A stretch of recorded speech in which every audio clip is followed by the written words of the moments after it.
एक बार फिर तेरी पाक पवित्र हजूरी में आते हाँ खुदा बंदा भी असी सब अपने आप को नीवा करके तेरे के झुकते हाँ खुदा बंदा प्रभु जी, क्योंकि मेरे महान पिता सी तेरे हत्थों के बनाए हुए कठपुतले हाँ प्रभु जी। मेरे महान पिता सी कुछ भी नहीं हाँ प्रभु यीशु मसीह, ते मेरे महान पिता तू साडा घुमियार है प्रभु जी। असी मिट्टी दे वो भांडे हाँ प्रभु जी, तू जिस तरह का सानू ढालेगा प्रभु जी असी ढल जावांगे खुदा बंदा। ते मेरे महान पिता प्रभु यीशु मसीह, मैं तेरा सेवक तेरा दास होने के नाते तेरे अगे बेनती ते प्रार्थना करदा प्रभु यीशु मसीह, अज स्थान दे विच वातावरण नूं बना खुदा बंदा, ताकि प्रभु यीशु मसीह जो खुदा बंदा तेरा पवित्र आत्मा वातावरण बन के इन्हां मनुखां दे अंदर जावे प्रभु जी। सारियां बीमारियां कमियां घटियां कमजोरियां प्रभु यीशु मसीह तेरे नाम दे विच खत्म हो जाण खुदा बंदा। अज तमाम शैतान दी शक्तियां फेल हो जाण प्रभु यीशु मसीह, क्योंकि जेड़ा मनुख तेरे वातावरण दे विच आ जांदा है प्रभु जी ओनू कोई शैतान दी शक्ति छू नहीं सकती मेरे महान पिता। ते मैं विश्वास करदा खुदा बंदा अज तू उस वातावरण दे विच खुदा बंदा सानू लेके जावेगा खुदा बंदा। तू दया कर कृपा कर प्रभु जी, मैं तेरा धन्नवाद करदा तेरा शुक्र करदा प्रभु जी। बाइबल दे सारे गुप्त भेतां दे लई जिन्हां नूं तू अपने नबी भाई विलियम मैरिन ब्रैनम दे द्वारा खोल दिता खुदा बंदा। ते प्रभु यीशु मसीह अज तेरी दुल्हन तेरे लोग इस स्थान दे विच बैठ के तेरी उपासना दे लई इकट्ठे हन खुदा बंदा। तू दया कर कृपा कर प्रभु यीशु मसीह, सारे शैतानी बंधन तोड़ दे प्रभु जी। मेरे महान पिता तेरे जिंदा जलाली सामर्थ्य नाम दे विच मंगदे हां, आमीन हालेलुया हालेलुया। खुदावंद दे पवित्र नाम की तारीफ होवे। सचमुच जिदों तक बाइबल बयान करदी असी सब वातावरण दे विच नहीं आंदे उदों तक खुदा काम नहीं करता। इस करके हमेशा वातावरण दे विच रहना बहुत जरूरी है। एक सेवक जिहड़ा खुदा ने थापिया हुंदा वो वातावरण दे विच रहिंदा, लेकिन कलीसिया दे लोकां नूं भी वातावरण दे विच रहण दी जरूरत आ। जिदों तक कलीसिया गाण वाले सानू इत्थे सिंगरां दी लोड़ नहीं, सानू इत्थे आराधकां दी लोड़ है। ते सचमुच जिदों सच्चे आराधक आराधना करदे ते शैतान दे बंधन उदों टुट जांदे। तुहानू पता जिदों कोई आराधना करदा आ ते उदों ही लोग शिफा पा लैंदे। जिथे खुदा दा वातावरण बनया हुंदा उत्थे पास्टर नूं प्रार्थना करन दी लोड़ भी नहीं पैंदी। जिदों खुदा दी महिमा दे गीत गाए जांदे शैतान दी शक्तियां हिल जांदियां। जिदों एक विश्वासी प्रार्थना करदा शैतान दे बंधन टुट जांदे आ, क्योंकि इस युग दे नबी ने गल कही आ। भाई ब्रैनम ने कहा जो एक विश्वासी प्रार्थना करता चाहे नरक दे सारे दुष्ट आत्मे इकट्ठे होके आ जान वो एक विश्वासी नूं हिला नहीं सकते। इन्नी पावर विश्वासी दे अंदर हुंदी है। इस करके प्रभु दा वचन कहता निरंतर प्रार्थना करो, क्योंकि जेड़ा भैन भाई रोज दिन रात प्रार्थना करदा वो किसी दी उन्नति नहीं करदा, वो सब तो पहलों अपनी उन्नति करदा है। जो तुसी प्रार्थना करते हो शैतान दी वड्डी वड्डी शक्तियां वड्डे वड्डे पहाड़ भी टुट के गिर जाते हैं। कोई शैतानी शक्तियां उस स्थान दे विच फिर काम नहीं करदियां। इस करके शैतान कितों डरदा है? शैतान उस मनुख तो डरदा है जिहड़ा प्रार्थना करदा है। तुहानूं पता जिहड़ा मनुख प्रार्थना करदा तो शैतान नहीं आंदा कदे। ਉਹਨੂੰ पता है बंदा वातावरण ਦੇ ਵਿੱਚ ਰਹਿੰਦਾ है। इस करके खुदा ਦਾ वचन ਕਹਿੰਦਾ नबी ने कहा हमेशा वातावरण ਦੇ ਵਿੱਚ ਰਹੋ। ਭਾਵੇਂ ਤੁਹਾਡੇ ਘਰ 'ਚ ਲੜਾਈਆਂ ਹੋਣ ਕਲੇਸ਼ ਹੋਣ ਝਗੜੇ ਹੋਣ ਕੁਝ ਵੀ ਹੋਣ, ਜਦੋਂ ਇੱਕ ਭੈਣ ਭਾਈ ਜਿਹੜਾ ਮਸੀਹ ਭੈਣ ਭਾਈ ਹੈ ਜਿਹੜਾ ਦਿਨ ਰਾਤ ਪ੍ਰਾਰਥਨਾ ਕਰਦਾ ਉਹ ਲੜਾਈ ਝਗੜੇ ਵੈਰ ਵਿਰੋਧ ਨਹੀਂ ਦੇਖਦਾ, ਉਹ ਸਮੇਂ ਸਿਰ ਪ੍ਰਾਰਥਨਾ ਕਰਦਾ ਹੈ ਜਾ ਕੇ। इस करके हमेशा उस वातावरण विच रहन दी लोड़ आ। जो कोई मनुख वातावरण बनांदा आ ते वैरी दी शक्तियां बीमारियां परेशानियां सब खत्म हो जांदियां। सानू पता प्रभु की काम करदा जो वातावरण च कोई मनुख रहिंदा है। वातावरण इदां नहीं बनदा भी तुसी कहोगे भी मैं वातावरण बना लिया, जो तक वचन तुहाडे अंदर क्रियाशील नहीं हुंदा कदे भी वातावरण नहीं बन सकदा। तुहानू पता पवित्र आत्मा किहड़े मनुख दे अंदर रहिंदा? पवित्र आत्मा उस मनुख दे अंदर रहिंदा जिहड़ा वातावरण दे विच रहिंदा, क्योंकि प्रभु नूं रहण वास्ते सफाई वाली जगह चाहिदी है। प्रभु उस घर च नहीं जाता जिथे वै विरोध धड़ेबाजियां गंदगियां अंदर होण। उस भैन भाई दे अंदर खुदा दा आत्मा नहीं जाता, लेकिन किहदे अंदर जांदा? जिहड़ा कहंदा प्रभु जी मेरा जीवन तेनू समर्पित आ, मैं अपने समर्पित हिरदे दे नाल प्रभु जी तेरे अगे झुकदा तेरे अगे झुकदी आ। उस मनुख दे अंदर खुदा रह के वातावरण नूं बनांदा, क्योंकि कोई भी मनुख वातावरण नहीं बना सकदा जिदों तक करार किया होया पवित्र आत्मा नहीं आंदा उदों तक वातावरण नहीं बन सकदा। आओ असीं वचन विच पढ़दे हां लूका 24 अध्याय, लूका 24 अध्याय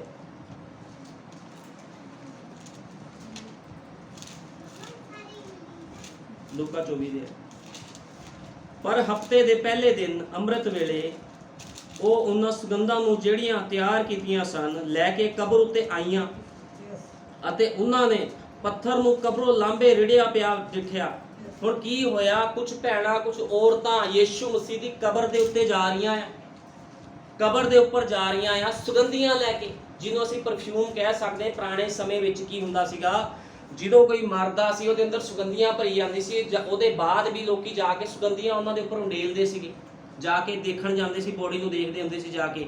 ਅਤੇ ਉਹਨਾਂ ਨੇ ਪੱਥਰ ਨੂੰ ਕਬਰੋਂ ਲਾਂਭੇ ਰਿੜਿਆ ਪਿਆ ਡਿਠਾ ਅਤੇ ਅੰਦਰ ਜਾ ਕੇ ਪ੍ਰਭੂ ਯੀਸ਼ੂ ਦੀ ਲੋਥ ਨਾ ਪਾਈ। ਹੁਣ ਜਦੋਂ ਅੰਦਰ ਗਏ ਤੇ ਯੀਸ਼ੂ ਮਸੀਹ ਦੀ ਲੋਥ ਹੀ ਹੈ ਨਹੀਂ।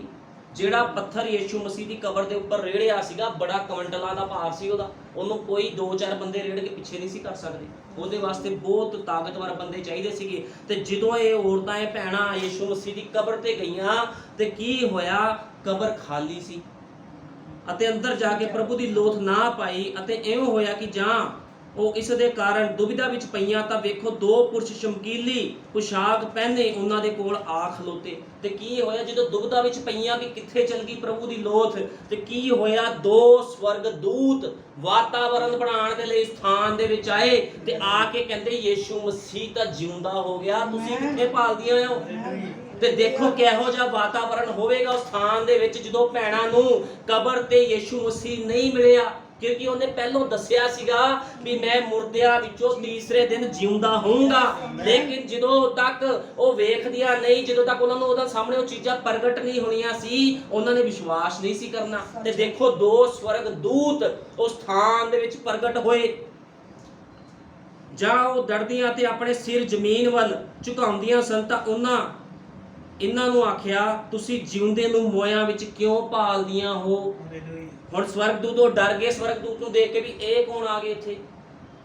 ਸਵਰਗਦੂਤਾਂ ਨੂੰ ਦੇਖ ਕੇ ਔਰਤਾਂ ਡਰ ਗਈਆਂ ਤੇ ਉਹਨਾਂ ਨੇ ਜ਼ਮੀਨ ਵੱਲ ਦੇਖਣਾ ਸ਼ੁਰੂ ਕਰ ਦਿੱਤਾ, ਡਰੀਆਂ ਹੋਈਆਂ ਸੀ। ਉਹ ਕਹਿੰਦੇ ਤੁਸੀਂ ਜਿਉਂਦੇ ਨੂੰ ਮੁਰਦਿਆਂ ਵਿੱਚੋਂ ਕਿਉਂ ਭਾਲਦੀਆਂ ਹੋ, ਉਹ ਇੱਥੇ ਹੈ ਨਹੀਂ ਪਰ ਜੀ ਉੱਠਿਆ ਆ। ਤੁਹਾਨੂੰ ਪਤਾ ਯੀਸ਼ੂ ਮਸੀਹ ਜਿਉਂਦਾ ਖੁਦਾ ਆ। ਕੋਈ ਵੀ ਅੱਜ ਤੱਕ ਮੌਤ ਵਿੱਚੋਂ ਵਾਪਸ ਨਹੀਂ ਆਇਆ। ਕੋਈ ਸਾਬਤ ਕਰਕੇ ਦਿਖਾਵੇ ਜੇ ਕੋਈ ਅੱਜ ਤੱਕ, ਜਿੰਨੇ ਵੀ ਇਸ ਧਰਤੀ ਤੇ ਲੋਕ ਆਏ ਆ ਜਿਹੜੇ ਕਹਿੰਦੇ ਸੀ ਅਸੀਂ ਬਾਬੇ ਆ, ਅਸੀਂ ਦੇਵੀ ਦੇਵਤੇ, ਕੋਈ ਵੀ ਅੱਜ ਤੱਕ ਜਿਉਂਦਾ ਹੋਇਆ ਹੋਵੇ ਯੀਸ਼ੂ ਮਸੀਹ ਨੂੰ ਛੱਡ ਕੇ, ਕਿਉਂਕਿ ਤੁਹਾਨੂੰ ਪਤਾ ਖੁਦਾ ਨੂੰ ਕੋਈ ਮਾਰ ਨਹੀਂ ਸਕਦਾ। ਸੱਚ ਹੈ। ਜਿਹਨੇ ਪੂਰੀ ਧਰਤੀ ਬਣਾਈ ਆ, ਮਨੁੱਖਾਂ ਨੂੰ ਬਣਾਇਆ ਆ, ਹਰ ਇੱਕ ਚੀਜ਼ ਵੇਲ ਮੱਛੀਆਂ ਬਣਾਈਆਂ, ਉਹਨੂੰ ਮਾਰ ਸਕਦਾ ਕੋਈ? ਏਦਾਂ ਹੋ ਸਕਦਾ ਆ? ਤੇ ਇਸ ਕਰਕੇ ਦੂਤ ਕਹਿੰਦਾ ਤੁਸੀਂ ਜਿਉਂਦੇ ਨੂੰ ਮੋਇਆਂ ਵਿੱਚ ਕਿਉਂ ਲੱਭਦੀਆਂ? ਕਹਿੰਦਾ ਕਿਉਂ ਲੱਭ ਰਹੀਆਂ ਮੋਇਆਂ ਦੇ ਵਿੱਚ ਤੁਸੀਂ ਉਹਨੂੰ? ਉਹ ਇੱਥੇ ਹੈ ਨਹੀਂ ਪਰ ਜੀ ਉੱਠਿਆ ਹੈ।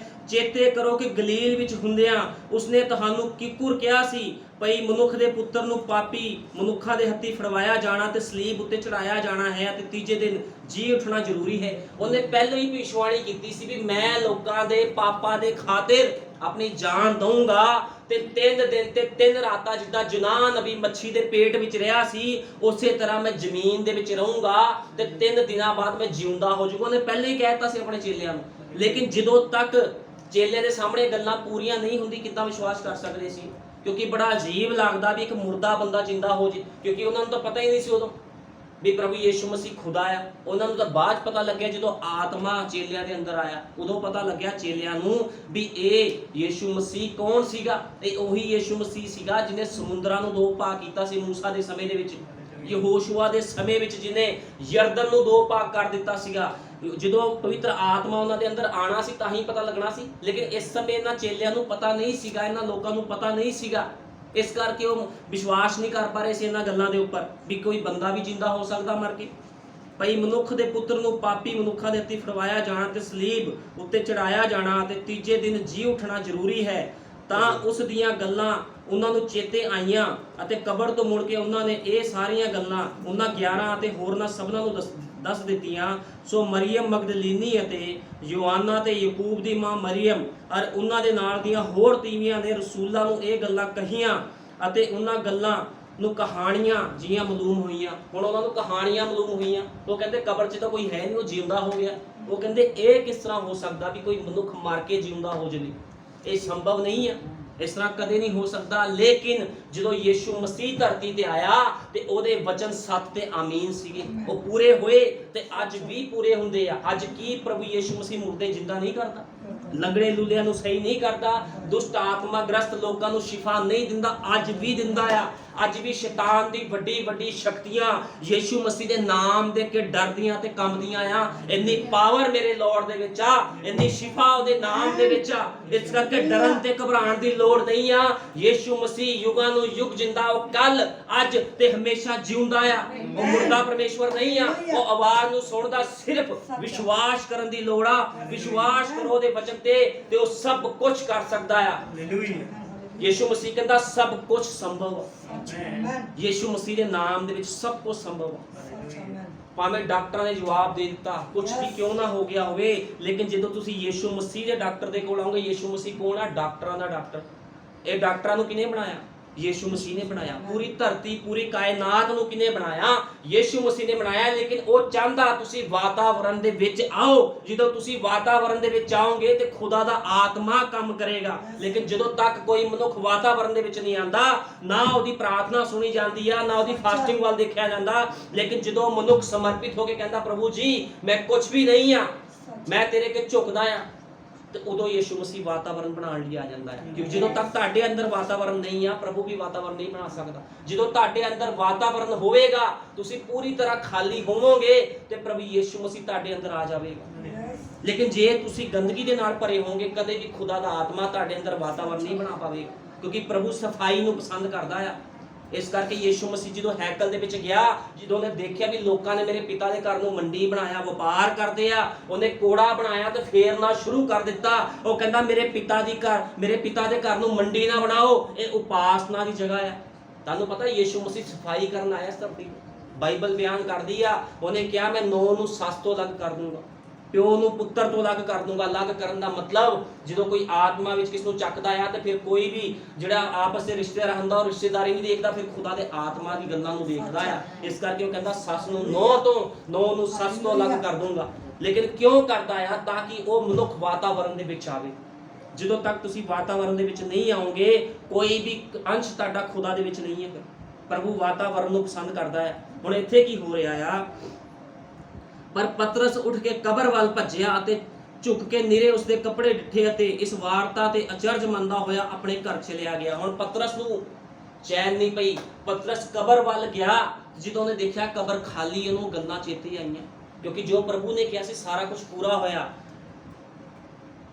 ਹੁਣ ਬਾਈਬਲ ਬਿਆਨ ਕਰਦੀ ਆ, ਅਤੇ ਸਾਡੇ ਨਾਲ ਦਿਆਂ ਵਿੱਚੋਂ ਕਈ ਕੁ ਕਬਰ ਉੱਤੇ ਗਏ ਅਤੇ ਇਹੋ ਜਿਹਾ ਤੀਵੀਆਂ ਨੇ ਕਿਹਾ ਸੀ ਤਿਹੋ ਜਿਹਾ ਪਾਇਆ, ਅਤੇ ਉਹਨਾਂ ਨੇ ਉਸ ਨੂੰ ਨਾ ਡਿੱਠਾ ਤੇ ਉਹਨਾਂ ਨੂੰ ਕਿਹਾ ਹੇ ਬੇਸਮਝੋ ਤੇ ਨਬੀਆਂ ਦੀਆਂ ਸਾਰੀਆਂ ਬਚਨਾਂ ਉੱਤੇ ਪ੍ਰਤੀਤ ਕਰਨ ਵਿੱਚ ਢਿੱਲਿਓ, ਕਿ ਮਸੀਹ ਨੂੰ ਜ਼ਰੂਰੀ ਨਾ ਸੀ ਜੋ ਕਸ਼ਟ ਭੋਗ ਕੇ ਆਪਣੇ ਤੇਜ ਵਿੱਚ ਪ੍ਰਵੇਸ਼ ਕਰੇ। ਅਤੇ ਮੂਸਾ ਅਤੇ ਸਭਨਾ ਨਬੀਆਂ ਤੋਂ ਸ਼ੁਰੂ ਕਰਕੇ ਉਸਨੇ ਉਹਨਾਂ ਨੂੰ ਉਹਨਾਂ ਗੱਲਾਂ ਦਾ ਅਰਥ ਦੱਸਿਆ ਜਿਹੜੀਆਂ ਸਭਨਾ ਪੁਸਤਕਾਂ ਵਿੱਚ ਉਸਦੇ ਹੱਕ ਵਿੱਚ ਲਿਖੀਆਂ ਹੋਈਆਂ ਸਨ। ਅਤੇ ਪਿੰਡ ਦੇ ਨੇੜੇ ਆਇਆ ਅਤੇ ਜਾਂਦੇ ਸਮੇਂ ਉਸਦੇ ਅੱਗੇ ਵਧਣ ਨੂੰ ਕੀਤਾ ਤਾਂ ਉਹਨਾਂ ਉਸ ਨੂੰ ਅਟਕਾ ਕੇ ਆਖਿਆ ਕਿ ਸਾਡੇ ਨਾਲ ਰਹੋ। ਹੁਣ ਦੋ ਮਨੁੱਖ ਜਾ ਰਹੇ ਸੀ ਤੇ ਯੀਸ਼ੂ ਮਸੀਹ ਵੀ ਉਹਨਾਂ ਦੇ ਨਾਲ ਜਾ ਰਿਹਾ ਸੀਗਾ। ਲੇਕਿਨ ਉਹ ਦੋ ਮਨੁੱਖਾਂ ਨੇ ਪ੍ਰਭੂ ਨੂੰ ਪਛਾਣਿਆ ਨਹੀਂ, ਕਿਉਂਕਿ ਯੀਸ਼ੂ ਮਸੀਹ ਦਾ ਰੂਪ ਜਲਾਲੀ ਹੋ ਗਿਆ ਸੀਗਾ। ਉਹਦਾ ਰੂਪ ਜਲਾਲੀ ਹੋ ਗਿਆ ਸੀਗਾ। ਜਦੋਂ ਯੀਸ਼ੂ ਮਸੀਹ ਤੀਸਰੇ ਦਿਨ ਮਰ ਕੇ ਜਿਉਂਦਾ ਹੋਇਆ, ਜਿਹੜੇ ਚੇਲੇ ਉਹਦੇ ਨਾਲ ਰਹਿੰਦੇ ਸੀ, ਉਹਨਾਂ ਚੇਲਿਆਂ ਨੇ ਉਹਨੂੰ ਪਛਾਣਿਆ ਨਹੀਂ। ਕਿਉਂ ਨਹੀਂ ਪਛਾਣਿਆ? ਕਿ ਇਦਾਂ ਹੋ ਸਕਦਾ 3.5 ਸਾਲ ਤੱਕ ਤੁਹਾਡੇ ਨਾਲ ਕੋਈ ਮਨੁੱਖ ਰਵੇ ਤੇ ਤੁਸੀਂ ਅਗਲੇ 3-4 ਦਿਨ ਬਾਅਦ ਉਹਨੂੰ ਪਛਾਣਨ ਤੋਂ ਇਨਕਾਰ ਕਰ ਦਵੋ। ਕਿਉਂ ਇਨਕਾਰ ਕੀਤਾ ਪਛਾਣਨ ਤੋਂ? ਬਾਈਬਲ ਬਿਆਨ ਕਰਦੀ ਉਹਨਾਂ ਦੀ ਅੱਖਾਂ ਬੰਦ ਕੀਤੀਆਂ ਹੋਈਆਂ ਸੀ। ਯੀਸ਼ੂ ਮਸੀਹ ਦਾ ਰੂਪ ਬਦਲ ਚੁੱਕਿਆ ਸੀਗਾ। ਉਹਦਾ ਰੂਪ ਜਲਾਲੀ। ਤੁਹਾਨੂੰ ਪਤਾ ਯੀਸ਼ੂ ਮਸੀਹ ਜਿੱਦਾਂ ਮਰਜ਼ੀ ਰੂਪ ਧਾਰਨ ਕਰਕੇ ਕਿਸੇ ਮਨੁੱਖ ਦੇ ਅੱਗੇ ਆ ਸਕਦਾ। ਇੱਕ ਸਧਾਰਨ ਮਨੁੱਖ ਬਣ ਕੇ ਤੁਹਾਡੇ ਅੱਗੇ ਆ ਕੇ ਖੜਾ ਹੋ ਸਕਦਾ, ਤੁਹਾਡੇ ਨਾਲ ਬਚਨ ਦੀ ਗੱਲਾਂ ਕਰ ਸਕਦਾ। ਤੁਸੀਂ ਪਛਾਣੋਗੇ ਨਹੀਂ, ਤੁਸੀਂ ਕਹਿਣਾ ਬੰਦਾ ਆਇਆ ਸੀ ਕੋਈ, ਹੋ ਸਕਦਾ ਕੋਈ ਪਾਸਟਰ ਹੋਵੇ, ਕੋਈ ਸੇਵਕ ਹੋਵੇ। ਯੀਸ਼ੂ ਮਸੀਹ ਜਿਹਦੇ ਉੱਪਰ ਆਂਦਾ ਆ, ਜਦੋਂ ਯੀਸ਼ੂ ਮਸੀਹ ਆਪਣੀ ਦਇਆ ਜਦੋਂ ਕਰਦਾ ਤੇ ਉਹ ਸਾਹਮਣੇ ਵੀ ਤੁਹਾਡੇ ਆ ਸਕਦਾ, ਕੋਈ ਵੱਡੀ ਗੱਲ ਨਹੀਂ। ਦਰਸ਼ਨ ਵੀ ਦੇ ਸਕਦਾ ਆ, ਇਹ ਉਹਦੀ ਮਰਜ਼ੀ ਦੀ ਗੱਲ ਹੁੰਦੀ ਆ। ਲੇਕਿਨ ਉਹ ਸਮਰਪਿਤ ਹਿਰਦਿਆਂ ਨੂੰ ਚਾਹੁੰਦਾ ਹੈ, ਆਗਿਆਕਾਰੀ ਨੂੰ ਚਾਹੁੰਦਾ ਹੈ। ਬਾਈਬਲ ਬਿਆਨ ਕਰਦੀ ਆ, ਉਹਦੇ ਚੇਲਿਆਂ ਨੂੰ ਕਿਹਾ ਸੀ, ਕਹਿੰਦਾ ਤੁਸੀਂ ਤਾਂ ਮੈਨੂੰ ਵੇਖ ਕੇ ਵਿਸ਼ਵਾਸ ਕਰਦੇ ਹੋ, ਲੇਕਿਨ ਕਹਿੰਦਾ ਧੰਨ ਉਹ ਮਨੁੱਖ ਆ ਜਿਹੜਾ ਬਿਨਾਂ ਦੇਖੇ ਮੈਨੂੰ ਵਿਸ਼ਵਾਸ ਕਰਦਾ। ਅਸੀਂ ਪ੍ਰਭੂ ਨੂੰ ਦੇਖਿਆ ਨਹੀਂ ਆ, ਲੇਕਿਨ ਜਿਹਨੇ ਵਚਨ ਵੱਲ ਦੇਖਿਆ ਉਹਨੇ ਪ੍ਰਭੂ ਨੂੰ ਦੇਖਿਆ। ਤੁਹਾਨੂੰ ਪਤਾ ਮਿਸ਼ਨਾਂ ਜਥੇਬੰਦੀਆਂ ਦੇ ਵਿੱਚ ਲੋਕਾਂ ਕੋਲ ਬਾਈਬਲਾਂ ਆ। ਕਿੰਨੇ ਲੋਕ ਕ੍ਰਿਸਚਨਾਂ ਅਲਟ ਦੇ ਵਿੱਚ, ਪੂਰੇ ਵਰਲਡ ਦੇ ਵਿੱਚ ਉਹਨਾਂ ਕੋਲ ਬਾਈਬਲਾਂ ਆ, ਲੇਕਿਨ ਉਹਨਾਂ ਕੋਲ ਯੀਸ਼ੂ ਮਸੀਹ ਨਹੀਂ ਹੈ। ਉਹਨਾਂ ਕੋ ਅਧੂਰਾ ਵਚਨ ਆ, ਲੇਕਿਨ ਪੂਰਾ ਵਚਨ ਕਿਤੋਂ ਆ? ਐਂਡ ਟਾਈਮ ਮੈਸੇਜ ਦੀ ਮਿਨਿਸਟਰੀ ਵਿੱਚ ਪੂਰਾ ਵਚਨ ਹੈ। ਇਸ ਕਰਕੇ ਤੁਸੀਂ ਧੰਨ ਮਨੁੱਖ ਹੋ ਜਿਹੜੇ ਐਂਡ ਟਾਈਮ ਮਿਨਿਸਟਰੀ ਦੇ ਵਿੱਚ ਆਉਂਦੇ ਹੋ। ਸ਼ੁਕਰ ਕਰਿਆ ਕਰੋ ਖੁਦਾ ਦਾ ਵੀ ਤੁਸੀਂ ਮਿਸ਼ਨਾਂ 'ਚ ਨਹੀਂ ਗਏ, ਕਿਉਂਕਿ ਮਿਸ਼ਨਾਂ ਦੇ ਲੋਕ ਭੋਂਦੂ ਤੇ ਭਗੋੜੇ ਆ, ਉਹਨਾਂ ਦੇ ਉੱਪਰ ਸ਼ਰਾਪ ਪਿਆ ਹੋਇਆ ਆ। ਜਿੱਦਾਂ ਉਹਨੇ ਕੈਨ ਨੂੰ ਸ਼ਰਾਪ ਦਿੱਤਾ ਸੀਗਾ ਵੀ ਤੂੰ ਭੋਂਦੂ ਅਤੇ ਭਗੋੜਾ ਹੋਏਗਾ। ਕੋਈ ਸਮਝ ਬਚਨ ਦੀ ਨਹੀਂ, ਲੇਕਿਨ ਤੁਹਾਨੂੰ ਪੂਰੀ ਸਮਝ ਬਚਨ ਦੀ ਹੈ। ਤੁਹਾਨੂੰ ਪਤਾ ਯੀਸ਼ੂ ਮਸੀਹ ਕੌਣ ਆ, ਇਸ ਕਰਕੇ ਹਮੇਸ਼ਾ ਉਹਦੇ ਵਾਤਾਵਰਣ 'ਚ ਬਣੇ ਰਹੋ, ਕਦੇ ਵੀ ਉਹਦੇ ਵਾਤਾਵਰਣ ਤੋਂ ਬਾਹਰ ਨਾ ਜਾਓ। ਜਦੋਂ ਤੁਸੀਂ ਵਾਤਾਵਰਣ ਤੋਂ ਬਾਹਰ ਜਾਓਗੇ ਤੁਹਾਡੇ ਘਰ ਤੇ ਮੁਸੀਬਤਾਂ, ਬਿਮਾਰੀਆਂ, ਪਰੇਸ਼ਾਨੀਆਂ 'ਚ ਤੁਸੀਂ ਪਾਓਗੇ। ਲੇਕਿਨ ਮੈਂ ਤੁਹਾਨੂੰ ਦੱਸਣਾ ਚਾਹੁੰਦਾ, ਜਿਹੜੇ ਮਨੁੱਖ ਖੁਦਾ ਦੇ ਵਾਤਾਵਰਣ ਦੇ ਵਿੱਚ ਰਹਿੰਦੇ ਆ, ਚਾਹੇ ਮੁਸੀਬਤਾਂ ਵੀ ਆ ਜਾਣ ਤੇ ਪ੍ਰਭੂ ਖੁਦ ਸਿੰਘਾਸਨ ਤੋਂ ਉਤਰ ਜਾਂਦਾ ਥੱਲੇ। ਤੁਹਾਨੂੰ ਪਤਾ ਸ਼ਰਦਕ ਮੇਸ਼ਕ ਅਬਦਨਗੋ ਜਦੋਂ ਅੱਗ ਦੀ ਭੱਠੀ 'ਚ ਗਏ ਤੇ ਯੀਸ਼ੂ ਮਸੀਹ ਥੱਲੇ ਉਤਰ ਆਇਆ ਸੀਗਾ ਸਿੰਘਾਸਨ ਛੱਡ ਕੇ। ਜਦੋਂ ਸ਼ੇਰਾਂ ਦੇ ਘੋਰਨੇ 'ਚ ਦਾਣੇ ਨੂੰ ਸਿੱਟਿਆ ਗਿਆ ਤੇ ਉਦੋਂ ਯੀਸ਼ੂ ਮਸੀਹ ਥੱਲੇ ਉਤਰ ਆਇਆ ਸੀਗਾ। ਇਹ ਆ ਸਾਡਾ ਖੁਦਾ। ਜਦੋਂ ਮੂਸਾ 20 ਤੋਂ 25 ਲੱਖ ਲੋਕਾਂ ਨੂੰ ਲੈ ਕੇ 22 ਲੱਖ ਲੋਕਾਂ ਨੂੰ ਲੈ ਕੇ ਮਿਸਰ ਵਿੱਚੋਂ ਨਿਕਲਿਆ, ਅੱਗੇ ਲਾਲ ਸਮੁੰਦਰ ਆ ਗਿਆ। ਲੋਕੀ ਕਹਿੰਦੇ ਫਸਾਤਾ ਸਾਨੂੰ ਤੂੰ, ਅੱਗੇ ਸਮੁੰਦਰ ਪਿੱਛੇ ਸੈਨਾ। ਤੇ ਦੇਖੋ ਬਾਈਬਲ ਬਿਆਨ ਕਰਦੀ, ਬਾਈਬਲ ਪੜ੍ਹ ਕੇ ਦੇਖਿਓ, ਪਿਲਰ ਆਫ ਫਾਇਰ, ਅੱਗ ਦਾ ਖੰਭਾ ਜੋ ਭਾਈ ਬ੍ਰੈਨਮ ਦੇ ਸਿਰ ਦੇ ਉੱਪਰ ਆ, ਉਹ ਆ ਕੇ ਉਹਨਾਂ ਦੀ ਗਵਾਹੀ ਕਰਨ ਦੇ ਲਈ ਵਿੱਚ ਖੜਾ ਹੋ ਗਿਆ। ਇਜ਼ਰਾਈਲੀਆਂ ਨੂੰ ਮਿਸਰ ਦੀ ਸੈਨਾ ਛੂ ਨਹੀਂ ਸਕੀ। ਇਸ ਕਰਕੇ ਤੁਹਾਨੂੰ ਪਤਾ ਅੱਜ ਪੂਰੀ ਦੁਨੀਆ ਡਰਦੀ ਇਜ਼ਰਾਈਲ ਤੋਂ। ਪੂਰੀ ਦੁਨੀਆ ਇਜ਼ਰਾਈਲ ਕੰਟਰੀ, ਛੋਟੀ ਜੀ ਕੰਟਰੀ ਆ, ਲੁਧਿਆਣੇ ਤੋਂ ਵੀ ਛੋਟਾ ਇਜ਼ਰਾਈਲ ਆ, ਲੇਕਿਨ ਇੰਨੀ ਦੁਨੀਆ ਕੰਬਦੀ ਉਹਦੇ ਨਾਮ ਤੋਂ। ਐਂਟੀ ਮਿਜ਼ਾਈਲਾਂ ਉਹਨਾਂ ਦੇ ਕੋਲ, ਇਹੋ ਜਿਹੀ ਮਿਜ਼ਾਈਲਾਂ ਕੋਲ ਆ, ਜੇ ਹਜ਼ਾਰਾਂ ਦੇ ਹਜ਼ਾਰ ਬੰਬ ਸਿੱਟੇ ਜਾਣ ਇਜ਼ਰਾਈਲ ਦੇ ਉੱਪਰ ਇੱਕ ਨਹੀਂ ਡਿੱਗਦਾ। ਜੇ ਡਿੱਗ ਵੀ ਜਾਵੇ ਤਾਂ ਉਹ ਨਸ਼ਟ ਕਰ ਦਿੰਦੇ, ਕੋਈ ਨੁਕਸਾਨ ਨਹੀਂ ਹੁੰਦਾ। ਉਹਨਾਂ ਨੇ ਬੰਕਰ ਬਣਾਏ। ਐਡੀ ਮਹਾਨ ਸ਼ਕਤੀ ਹੈ ਇਜ਼ਰਾਈਲ। ਤੇ ਪ੍ਰਭੂ ਨੇ ਕਿੱਦਾਂ ਆਪਣੇ ਲੋਕਾਂ ਤੇ ਦਇਆ ਕੀਤੀ ਹੋਈ ਹੈ। ਤੇ ਅਸੀਂ ਵੀ ਇਜ਼ਰਾਈਲੀ ਹਾਂ। ਉਹ ਸਰੀਰ ਦੇ ਵਿੱਚ ਇਜ਼ਰਾਈਲੀ ਆ, ਅਸੀਂ ਆਤਮਾ ਦੇ ਵਿੱਚ ਇਜ਼ਰਾਈਲੀ ਹਾਂ। ਇਸ ਕਰਕੇ ਉਹ ਆਪਣੀ ਕੌਮ ਉੱਤੇ ਦਇਆ ਕਰਦਾ। ਸਾਡੇ ਉੱਪਰ ਵੀ ਸ਼ੈਤਾਨ ਰੋਜ਼ ਆਪਣੀ ਮਿਜ਼ਾਈਲਾਂ ਸਿੱਟਦਾ ਆ, ਲੇਕਿਨ ਕੰਮ ਨਹੀਂ ਕਰਦੀਆਂ। ਤੁਹਾਨੂੰ ਪਤਾ ਮਸੀਹ ਲੋਕ ਜਿਹੜੇ ਸੱਚੇ ਇਜ਼ਰਾਈਲੀ ਆ, ਉਹਨਾਂ ਦੇ ਉੱਪਰ ਬਿਮਾਰੀਆਂ ਭੇਜਦਾ ਆ, ਦੁਸ਼ਟ ਆਤਮੇ ਭੇਜਦਾ ਆ, ਕਲੇਸ਼, ਤੰਗੀਆਂ, ਗਰੀਬੀ ਭੇਜਦਾ। ਲੇਕਿਨ ਯੀਸ਼ੂ ਮਸੀਹ ਏਦਾਂ ਖੜ ਜਾਂਦਾ, ਉਹ ਕਹਿੰਦਾ ਆ ਕੇ ਦਿਖਾ। ਤੁਸੀਂ ਯੀਸ਼ੂ ਮਸੀਹ ਦੇ ਪਿੱਛੇ ਲੁਕ ਜਾਂਦੇ ਹੋ। ਇਸ ਕਰਕੇ ਕਿਉਂ? ਪ੍ਰਭੂ ਕਹਿੰਦਾ ਵਾਤਾਵਰਣ ਦੇ ਵਿੱਚ ਰਹੋ। ਜਦੋਂ ਤੁਸੀਂ ਵਾਤਾਵਰਣ ਦੇ ਵਿੱਚ ਰਹੋਗੇ, ਬਿਮਾਰੀ ਆਵੇ, ਬਿਮਾਰੀ ਵੱਲ ਨਹੀਂ ਦੇਖਣਾ, ਕਹਿਣਾ ਮੇਰਾ ਯੀਸ਼ੂ ਮਸੀਹ ਜਿਉਂਦਾ, ਮੇਰਾ ਯੀਸ਼ੂ ਮਸੀਹ ਮਹਾਨ ਆ। ਬਿਮਾਰੀ, ਇਹ ਮੌਤ, ਤੇਰਾ ਡੰਗ ਕਿੱਥੇ ਚਲਾ ਗਿਆ? ਤੁਹਾਨੂੰ ਮੌਤ ਵੀ ਛੂ ਨਹੀਂ ਸਕਦੀ, ਮੌਤ ਦਾ ਫਰਿਸ਼ਤਾ ਵੀ ਆ ਕੇ ਤੁਹਾਨੂੰ ਛੂ ਨਹੀਂ ਸਕਦਾ। ਲੇਕਿਨ ਸ਼ਰਤ ਕੀ ਆ? ਸ਼ਰਤ ਇਹ ਆ, ਤੁਹਾਡੇ ਅੰਦਰ ਵਾਤਾਵਰਣ ਹੋਣਾ ਚਾਹੀਦਾ। ਜਦੋਂ ਤੱਕ ਤੁਹਾਡੇ ਅੰਦਰ ਵਾਤਾਵਰਣ ਨਹੀਂ ਆਊਗਾ, ਖੁਦਾ ਦਾ ਆਤਮਾ ਕੰਮ ਨਹੀਂ ਕਰੂਗਾ। ਲੇਕਿਨ ਜਦੋਂ ਤੁਸੀਂ ਵਾਤਾਵਰਣ ਦੇ ਵਿੱਚ ਆਓਗੇ, ਸ਼ੈਤਾਨ ਦੀ ਸ਼ਕਤੀਆਂ ਹਿਲ ਜਾਣਗੀਆਂ। ਇਸ ਕਰਕੇ ਹਮੇਸ਼ਾ ਤੇ ਹਮੇਸ਼ਾ ਉਹਦੇ ਵਾਤਾਵਰਣ ਦੇ ਵਿੱਚ ਬਣੇ ਰਹੋ। ਯੀਸ਼ੂ ਮਸੀਹ ਵਾਤਾਵਰਣ ਨੂੰ ਪਸੰਦ ਕਰਦਾ ਆ, ਉਸ ਕਰੈਕਟਰ ਨੂੰ ਪਸੰਦ ਕਰਦਾ ਆ। ਉਹ ਤੁਹਾਨੂੰ ਪਤਾ, ਜਦ ਤੱਕ ਤੁਹਾਡੇ ਅੰਦਰ ਕਰੈਕਟਰ ਨਹੀਂ ਹੁੰਦਾ, ਕਰੈਕਟਰ ਦੇ ਅੰਦਰ ਕਰੈਕਟਰ ਬਣਦਾ ਹੈ। ਜਦੋਂ ਤੁਹਾਡੇ ਅੰਦਰ ਇੱਕ ਮਸੀਹ ਕਰੈਕਟਰ ਬਣਦਾ, ਫਿਰ ਯੀਸ਼ੂ ਮਸੀਹ ਦਾ ਆਤਮਾ ਤੁਹਾਡੇ ਅੰਦਰ ਉਤਰਦਾ। ਤੁਹਾਨੂੰ ਪਤਾ ਯੂਸਫ ਕੋਲ ਮੌਕਾ ਸੀਗਾ ਵਿਚਾਰੀ ਕਰਨ ਦਾ, ਗਲਤ ਕੰਮ ਕਰਨ ਦਾ। ਇੱਕ ਕੁੜੀ ਦੇ ਨਾਲ ਉਹ ਵਿਆਹ ਕਰਵਾ ਸਕਦਾ ਸੀ, ਜਿਹੜੇ ਆਪਣਾ ਉਹਦਾ ਉਸਤਾਦ ਸੀਗਾ ਯੂਸਫ ਦਾ, ਉਹਦੀ ਪਤਨੀ ਉਹਨੂੰ ਕਹਿੰਦੀ ਸੀ ਮੇਰੇ ਨਾਲ ਵਿਆਹ ਕਰਵਾ ਲਾ। ਉਹ ਕਹਿੰਦਾ ਨਹੀਂ, ਮੇਰੇ ਅੰਦਰ ਖੁਦਾ ਦਾ ਵਾਤਾਵਰਣ ਆ, ਖੁਦਾ ਮੇਰੇ ਅੰਦਰ ਰਹਿੰਦਾ, ਮੈਂ ਇਹ ਕੰਮ ਨਹੀਂ ਕਰੂੰਗਾ। ਤੁਹਾਨੂੰ ਪਤਾ ਨਹੀਂ ਤੇ ਅੱਜ ਜੇ ਕਿਸ ਨੂੰ ਕਿਹਾ ਜਾਵੇ, ਕੋਈ ਕੁੜੀ ਕਿਸੇ ਮੁੰਡੇ ਨੂੰ ਕਹੇ ਮੇਰੇ ਨਾਲ ਵਿਆਹ ਕਰਵਾ ਲਾ, ਧੋਖਾ ਦੇ ਦੇ, ਤੇ ਕੀ ਹੋਊਗਾ? ਉਹ ਵਿਆਹ ਕਰਵਾ ਲੂਗਾ ਬੰਦਾ। ਅੱਜ ਬੰਦੇ ਨੇ ਕਹਿਣਾ ਕੋਈ ਗੱਲ ਨਹੀਂ, ਮੌਕਾ ਮਿਲ ਰਿਹਾ ਮੈਨੂੰ, ਬਾਹਰ ਕੁੜੀ ਮਿਲ ਰਹੀ ਹੈ, ਮੇਰੇ ਨਾਲ ਫਰੈਂਡਸ਼ਿਪ ਕਰ ਰਹੀ, ਮੈਂ ਕਿਉਂ ਉਹਨਾਂ ਨਾਲ ਵਿਆਹ ਕਰਾਵਾਂ। ਲੇਕਿਨ ਤੁਹਾਨੂੰ ਪਤਾ ਖੁਦਾ ਦੇ ਆਤਮਾ ਪਾਏ ਹੋਏ ਲੋਕ ਗਿਰੀਆਂ ਹੋਈਆਂ ਚੀਜ਼ਾਂ ਵੱਲ ਨਹੀਂ ਵੇਖਦੇ, ਗਿਰੀਆਂ ਹੋਈਆਂ ਚੀਜ਼ਾਂ ਵੱਲ ਨਹੀਂ ਦੇਖਦੇ ਕਦੇ ਵੀ। ਖੁਦਾ ਦੇ ਪਵਿੱਤਰ ਆਤਮਾ ਪਾਏ ਹੋਏ ਲੋਕ ਹਮੇਸ਼ਾ ਆਤਮਾ ਵਿੱਚ ਚੱਲਦੇ ਆ। ਪਵਿੱਤਰ ਆਤਮਾ ਉਹਨਾਂ ਦੀ ਗਵਾਹੀ ਕਰਦਾ। ਮੈਂ ਕਦੇ ਵੀ ਆਪਣੀ ਮਰਜ਼ੀ ਦੇ ਨਾਲ ਕੁਝ ਨਹੀਂ ਕਰਦਾ। ਮੈਂ ਕਿਤੇ ਜਾਣਾ ਹੋਵੇ, ਪ੍ਰਾਰਥਨਾ ਕਰਨਾ ਹੋਵੇ, ਪ੍ਰਾਰਥਨਾ ਕਰਕੇ ਘੁਟਨੇ ਟੇਕਣਾ, ਪ੍ਰਭੂ ਜੀ ਕੀ ਮੈਂ ਜਾਵਾਂ? ਜੇ ਪ੍ਰਭੂ ਦਾ ਆਤਮਾ ਕਹਿੰਦਾ ਜਾ ਪ੍ਰਾਰਥਨਾ ਕਰ, ਉਸ ਘਰ 'ਚ ਜਾਣਾ, ਨਹੀਂ ਤੇ ਮੈਂ ਨਹੀਂ ਜਾਂਦਾ। ਮੈਂ ਕਦੇ ਆਪਣੇ ਆਪ ਨੂੰ ਵਡਿਆਈ ਨਹੀਂ ਦਿੰਦਾ। ਵਡਿਆਈ ਦੇ ਯੋਗ ਸਿਰਫ ਤੇ ਸਿਰਫ ਮੇਰਾ ਪ੍ਰਭੂ ਯੀਸ਼ੂ ਮਸੀਹ ਆ। ਮੈਂ ਤਾਂ ਕੁਝ ਵੀ ਨਹੀਂ ਆ, ਮੈਂ ਤਾਂ ਇੱਕ ਸਧਾਰਨ ਜਿਹਾ ਮਨੁੱਖ ਹਾਂ। ਬਸ ਮੈਂ ਉਹਦੇ ਵਾਤਾਵਰਣ ਵਿੱਚ ਰਹਿਣਾ ਪਸੰਦ ਕਰਦਾ ਹਾਂ। ਜੇ ਤੁਸੀਂ ਵੀ ਉਹਦੇ ਵਾਤਾਵਰਣ ਦੇ ਵਿੱਚ ਰਹੋਗੇ, ਮੇਰੇ ਤੇ ਵੀ ਤੰਗੀਆਂ ਮੁਸੀਬਤਾਂ ਆ ਜਾਂਦੀਆਂ, ਕਈ ਵਾਰੀ ਦਿੱਕਤਾਂ ਪਰੇਸ਼ਾਨੀਆਂ ਆਉਂਦੀ, ਲੇਕਿਨ ਮੈਂ ਪ੍ਰਭੂ ਕਹਿੰਦਾ ਪ੍ਰਭੂ ਜੀ ਮੈਂ ਤੇਰਾ ਬੰਦਾ। ਤੇ ਪ੍ਰਭੂ ਕਹਿੰਦਾ ਕਿਉਂ ਡਰਦਾ, ਮੈਂ ਤੇਰੇ ਨਾਲ ਖੜਾ ਆ, ਨਾ ਡਰ, ਮੈਂ ਤੇਰਾ ਪਰਮੇਸ਼ਵਰ ਜੋ ਹਾਂ, ਮੈਂ ਤੇਰੇ ਅੰਗ ਸੰਗ ਆ। ਇਸ ਕਰਕੇ ਹਮੇਸ਼ਾ ਤੇ ਹਮੇਸ਼ਾ ਉਹਦੇ ਦਾਇਰੇ ਵਿੱਚ ਬਣੇ ਰਹੋ, ਉਹਦੇ ਵਚਨ ਵਿੱਚ ਹੀ ਬਣੇ ਰਹੋ। ਤੇ ਕੀ ਹੁੰਦਾ ਆ ਜਦੋਂ ਯੀਸ਼ੂ ਮਸੀਹ ਜਿਉਂਦਾ ਹੋ ਜਾਂਦਾ ਆ, ਤੇ ਕੀ ਹੁੰਦਾ 40 ਦਿਨ ਤੇ 40 ਰਾਤਾਂ ਯੀਸ਼ੂ ਮਸੀਹ ਆਪਣੇ ਲੋਕਾਂ ਦੇ ਕੋਲ ਰਹਿੰਦਾ, ਤਾਂ ਕਿ ਉਹ ਲੋਕਾਂ ਨੂੰ ਵਾਤਾਵਰਣ ਦੇ ਵਿੱਚ ਲੈ ਕੇ ਆਵੇ। 40 ਦਿਨ ਤੱਕ ਉਹਨਾਂ ਨੂੰ ਵਚਨ ਸਮਝਾਉਂਦਾ ਪ੍ਰਭੂ, ਦਰਸ਼ਨ ਦੇ ਦੇ ਕੇ। ਕਿਉਂ ਸਮਝਾਉਂਦਾ ਆ? ਪ੍ਰਭੂ ਦਾ ਮਕਸਦ ਕੀ ਸੀ? ਅੱਜ ਲੋਕਾਂ ਨੂੰ ਪਤਾ ਹੀ ਨਹੀਂ ਪ੍ਰਭੂ 40 ਦਿਨ ਤੱਕ ਕਿਉਂ ਰਿਹਾ ਥੱਲੇ। ਪ੍ਰਭੂ ਇਸ ਕਰਕੇ 40 ਦਿਨ ਤੇ 40 ਰਾਤਾਂ ਰਿਹਾ ਤਾਂ ਕਿ 120 ਦੀ ਜਮਾਤ ਨੂੰ ਵਾਤਾਵਰਣ ਦੇ ਵਿੱਚ ਲੈ ਕੇ ਆਵੇ। ਉਹਨੇ ਫਿਰ ਕਿਹਾ ਜਾਂਦੇ ਹੋਏ, ਜਦੋਂ 40 ਦਿਨ ਤੇ 40 ਰਾਤਾਂ ਪੂਰੀਆਂ ਹੋਈਆਂ, ਜਦੋਂ ਆਕਾਸ਼ ਤੇ ਉਠਾਇਆ ਜਾਣ ਵਾਲਾ ਸੀ, ਤੇ ਪ੍ਰਭੂ ਨੇ ਕਿਹਾ ਜਦੋਂ ਤੱਕ ਕਰਾਰ ਕੀਤਾ ਹੋਇਆ ਪਵਿੱਤਰ ਆਤਮਾ ਨਹੀਂ ਆਂਦਾ ਤੁਸੀਂ ਨਗਰ ਤੋਂ ਬਾਹਰ ਨਹੀਂ ਜਾਣਾ। ਕਿਉਂ ਕਿਹਾ ਸੀਗਾ? ਅੱਜ ਬਹੁਤ ਲੋਕ ਆ ਆਤਮਾ ਅੰਦਰ ਨਹੀਂ ਆ, ਦੂਜਿਆਂ ਦੀ ਪ੍ਰਾਰਥਨਾ ਕਰਨ ਚੱਲ ਜਾਂਦੇ ਤੇ ਦੁਸ਼ਟ ਆਤਮੇ ਚੰਬੜਨਗੇ, ਬਿਮਾਰੀਆਂ ਉਹਨਾਂ ਦੇ ਉੱਤਰ ਕੇ ਉਹਨਾਂ ਦੇ ਉੱਪਰ ਆ ਜਾਣਗੀਆਂ। ਜਦੋਂ ਤੱਕ ਤੁਸੀਂ ਵਾਤਾਵਰਣ ਦੇ ਵਿੱਚ ਨਹੀਂ ਆਉਂਦੇ, ਤੁਸੀਂ ਉਸ ਕ੍ਰਿਆ ਦੇ ਵਿੱਚ ਨਹੀਂ ਆਉਂਦੇ ਜੋ ਪ੍ਰਭੂ ਚਾਹੁੰਦਾ ਆ। ਹੁਣ ਉਹਨੇ ਆਪਣੇ ਲੋਕਾਂ ਨੂੰ ਇਸ ਕਰਕੇ ਕਿਹਾ ਸੀ, ਜਦੋਂ ਤੱਕ ਕਰਾਰ ਕੀਤਾ ਹੋਇਆ ਪਵਿੱਤਰ ਆਤਮਾ ਨਹੀਂ ਉਤਰਦਾ ਤੁਸੀਂ ਨਗਰ ਤੋਂ ਬਾਹਰ ਨਾ ਜਾਇਓ। ਵਜ੍ਹਾ ਸੀ ਯੀਸ਼ੂ ਮਸੀਹ ਦੇ ਨਾਲ ਲੋਕ ਰਹਿ ਰਹੇ ਆ, ਜਿਹਦੇ ਅੰਦਰ ਇੰਨੀ ਪਾਵਰ ਸੀ, ਉਹ ਇਸ ਸੰਸਾਰ ਦਾ ਖੁਦਾ ਸੀ ਜਿਹਨੇ ਮਨੁੱਖਾਂ ਨੂੰ ਬਣਾਇਆ, ਉਹਦੇ ਨਾਲ ਰਹਿੰਦੇ ਹੋਏ ਵੀ ਉਹਨੇ ਕਿਹਾ ਨਗਰ ਤੋਂ ਬਾਹਰ ਨਾ ਜਾਏ ਜਦ ਤੱਕ ਆਤਮਾ ਨਹੀਂ ਆਉਂਦਾ। ਵਜ੍ਹਾ ਸੀ ਦੀ ਇੱਥੇ ਲੋਕੀ ਖਾਲੀ ਤੁਰ ਪੈਂਦੇ, ਲੋਕਾਂ ਦੇ ਘਰੇ ਖਾਲੀ ਨਾ ਜਾਓ ਕਦੇ ਵੀ। ਪ੍ਰਾਰਥਨਾ ਕਰੋ, 2 ਘੰਟੇ 'ਚ ਜਾ ਰਹੇ ਹੋ ਤੁਸੀਂ, ਤੁਹਾਡੇ ਰਿਸ਼ਤੇਦਾਰ ਮੂਰਤੀ ਪੂਜਕ ਨੇ, ਜੇ ਤੁਸੀਂ ਉਹਨਾਂ ਦੇ ਘਰੇ ਜਾਂਦੇ ਤੇ ਘੰਟਾ ਪ੍ਰਾਰਥਨਾ ਕਰਕੇ ਜਾਓ ਤੇ ਪ੍ਰਭੂ ਅਸੀਂ ਉਸ ਜਗ੍ਹਾ ਤੇ ਜਾ ਰਹੇ ਕਿਤੇ ਉਹ ਸ਼ੈਤਾਨੀ ਸ਼ਕਤੀ ਸਾਡੇ ਤੇ ਅਟੈਕ ਨਾ ਕਰ ਦੇਣ, ਤੇ ਪ੍ਰਾਰਥਨਾ ਕਰਕੇ ਜਾਓ।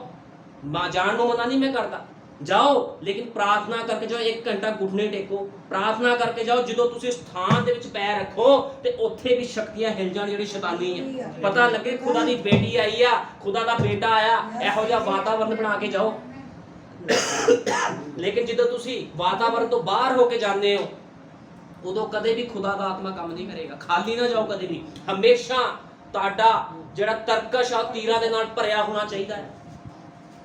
ਆਪਣੇ ਪੂਰੇ ਹਥਿਆਰ ਲੈ ਕੇ ਜਾਓ ਜਿੱਥੇ ਵੀ ਜਾਣਾ ਹੈ। ਵਾਤਾਵਰਨ ਬਣਾ ਕੇ ਜਾਓ, ਉਸ ਵਾਤਾਵਰਨ ਦੇ ਵਿੱਚ ਹੁੰਦੇ ਹੋਏ ਜਾਓ ਤਾਂ ਕਿ ਖੁਦਾ ਦਾ ਆਤਮਾ ਕੰਮ ਕਰ ਸਕੇ, ਕਿਉਂਕਿ ਪ੍ਰਭੂ ਦਾ ਆਤਮਾ ਇਦਾਂ ਕੰਮ ਨਹੀਂ ਕਰਦਾ। ਤੁਹਾਨੂੰ ਪਤਾ ਚਰਚਾਂ ਦੇ ਵਿੱਚ ਸਭ ਤੋਂ ਪਹਿਲਾਂ ਕੀ ਹੁੰਦਾ ਆ? ਜਦੋਂ ਅਸੀਂ ਚਰਚ ਜਾਂਦੇ, ਚਰਚ ਦਾ ਰੂਲ ਆ ਪ੍ਰਾਰਥਨਾ, ਫਿਰ ਗੀਤ, ਫਿਰ ਪ੍ਰਚਾਰ ਹੁੰਦਾ। ਪ੍ਰਭੂ ਪਹਿਲਾਂ ਵਾਤਾਵਰਨ ਨੂੰ ਪਸੰਦ ਕਰਦਾ। ਇਦਾਂ ਨਹੀਂ ਹੁੰਦਾ ਵੀ ਪਹਿਲਾਂ ਮੈਂ ਪ੍ਰਚਾਰ ਕਰ ਦਵੇ ਕੋਈ ਸੇਵਕ ਤੇ ਫਿਰ ਗੀਤ ਗਾਏ ਜਾਣ, ਫਿਰ ਚੰਦੇ ਪਾਏ ਜਾਣ। ਇਦਾਂ ਨਹੀਂ, ਇੱਕ ਵਾਤਾਵਰਨ ਪ੍ਰਭੂ ਚਾਹੁੰਦਾ ਹੈ।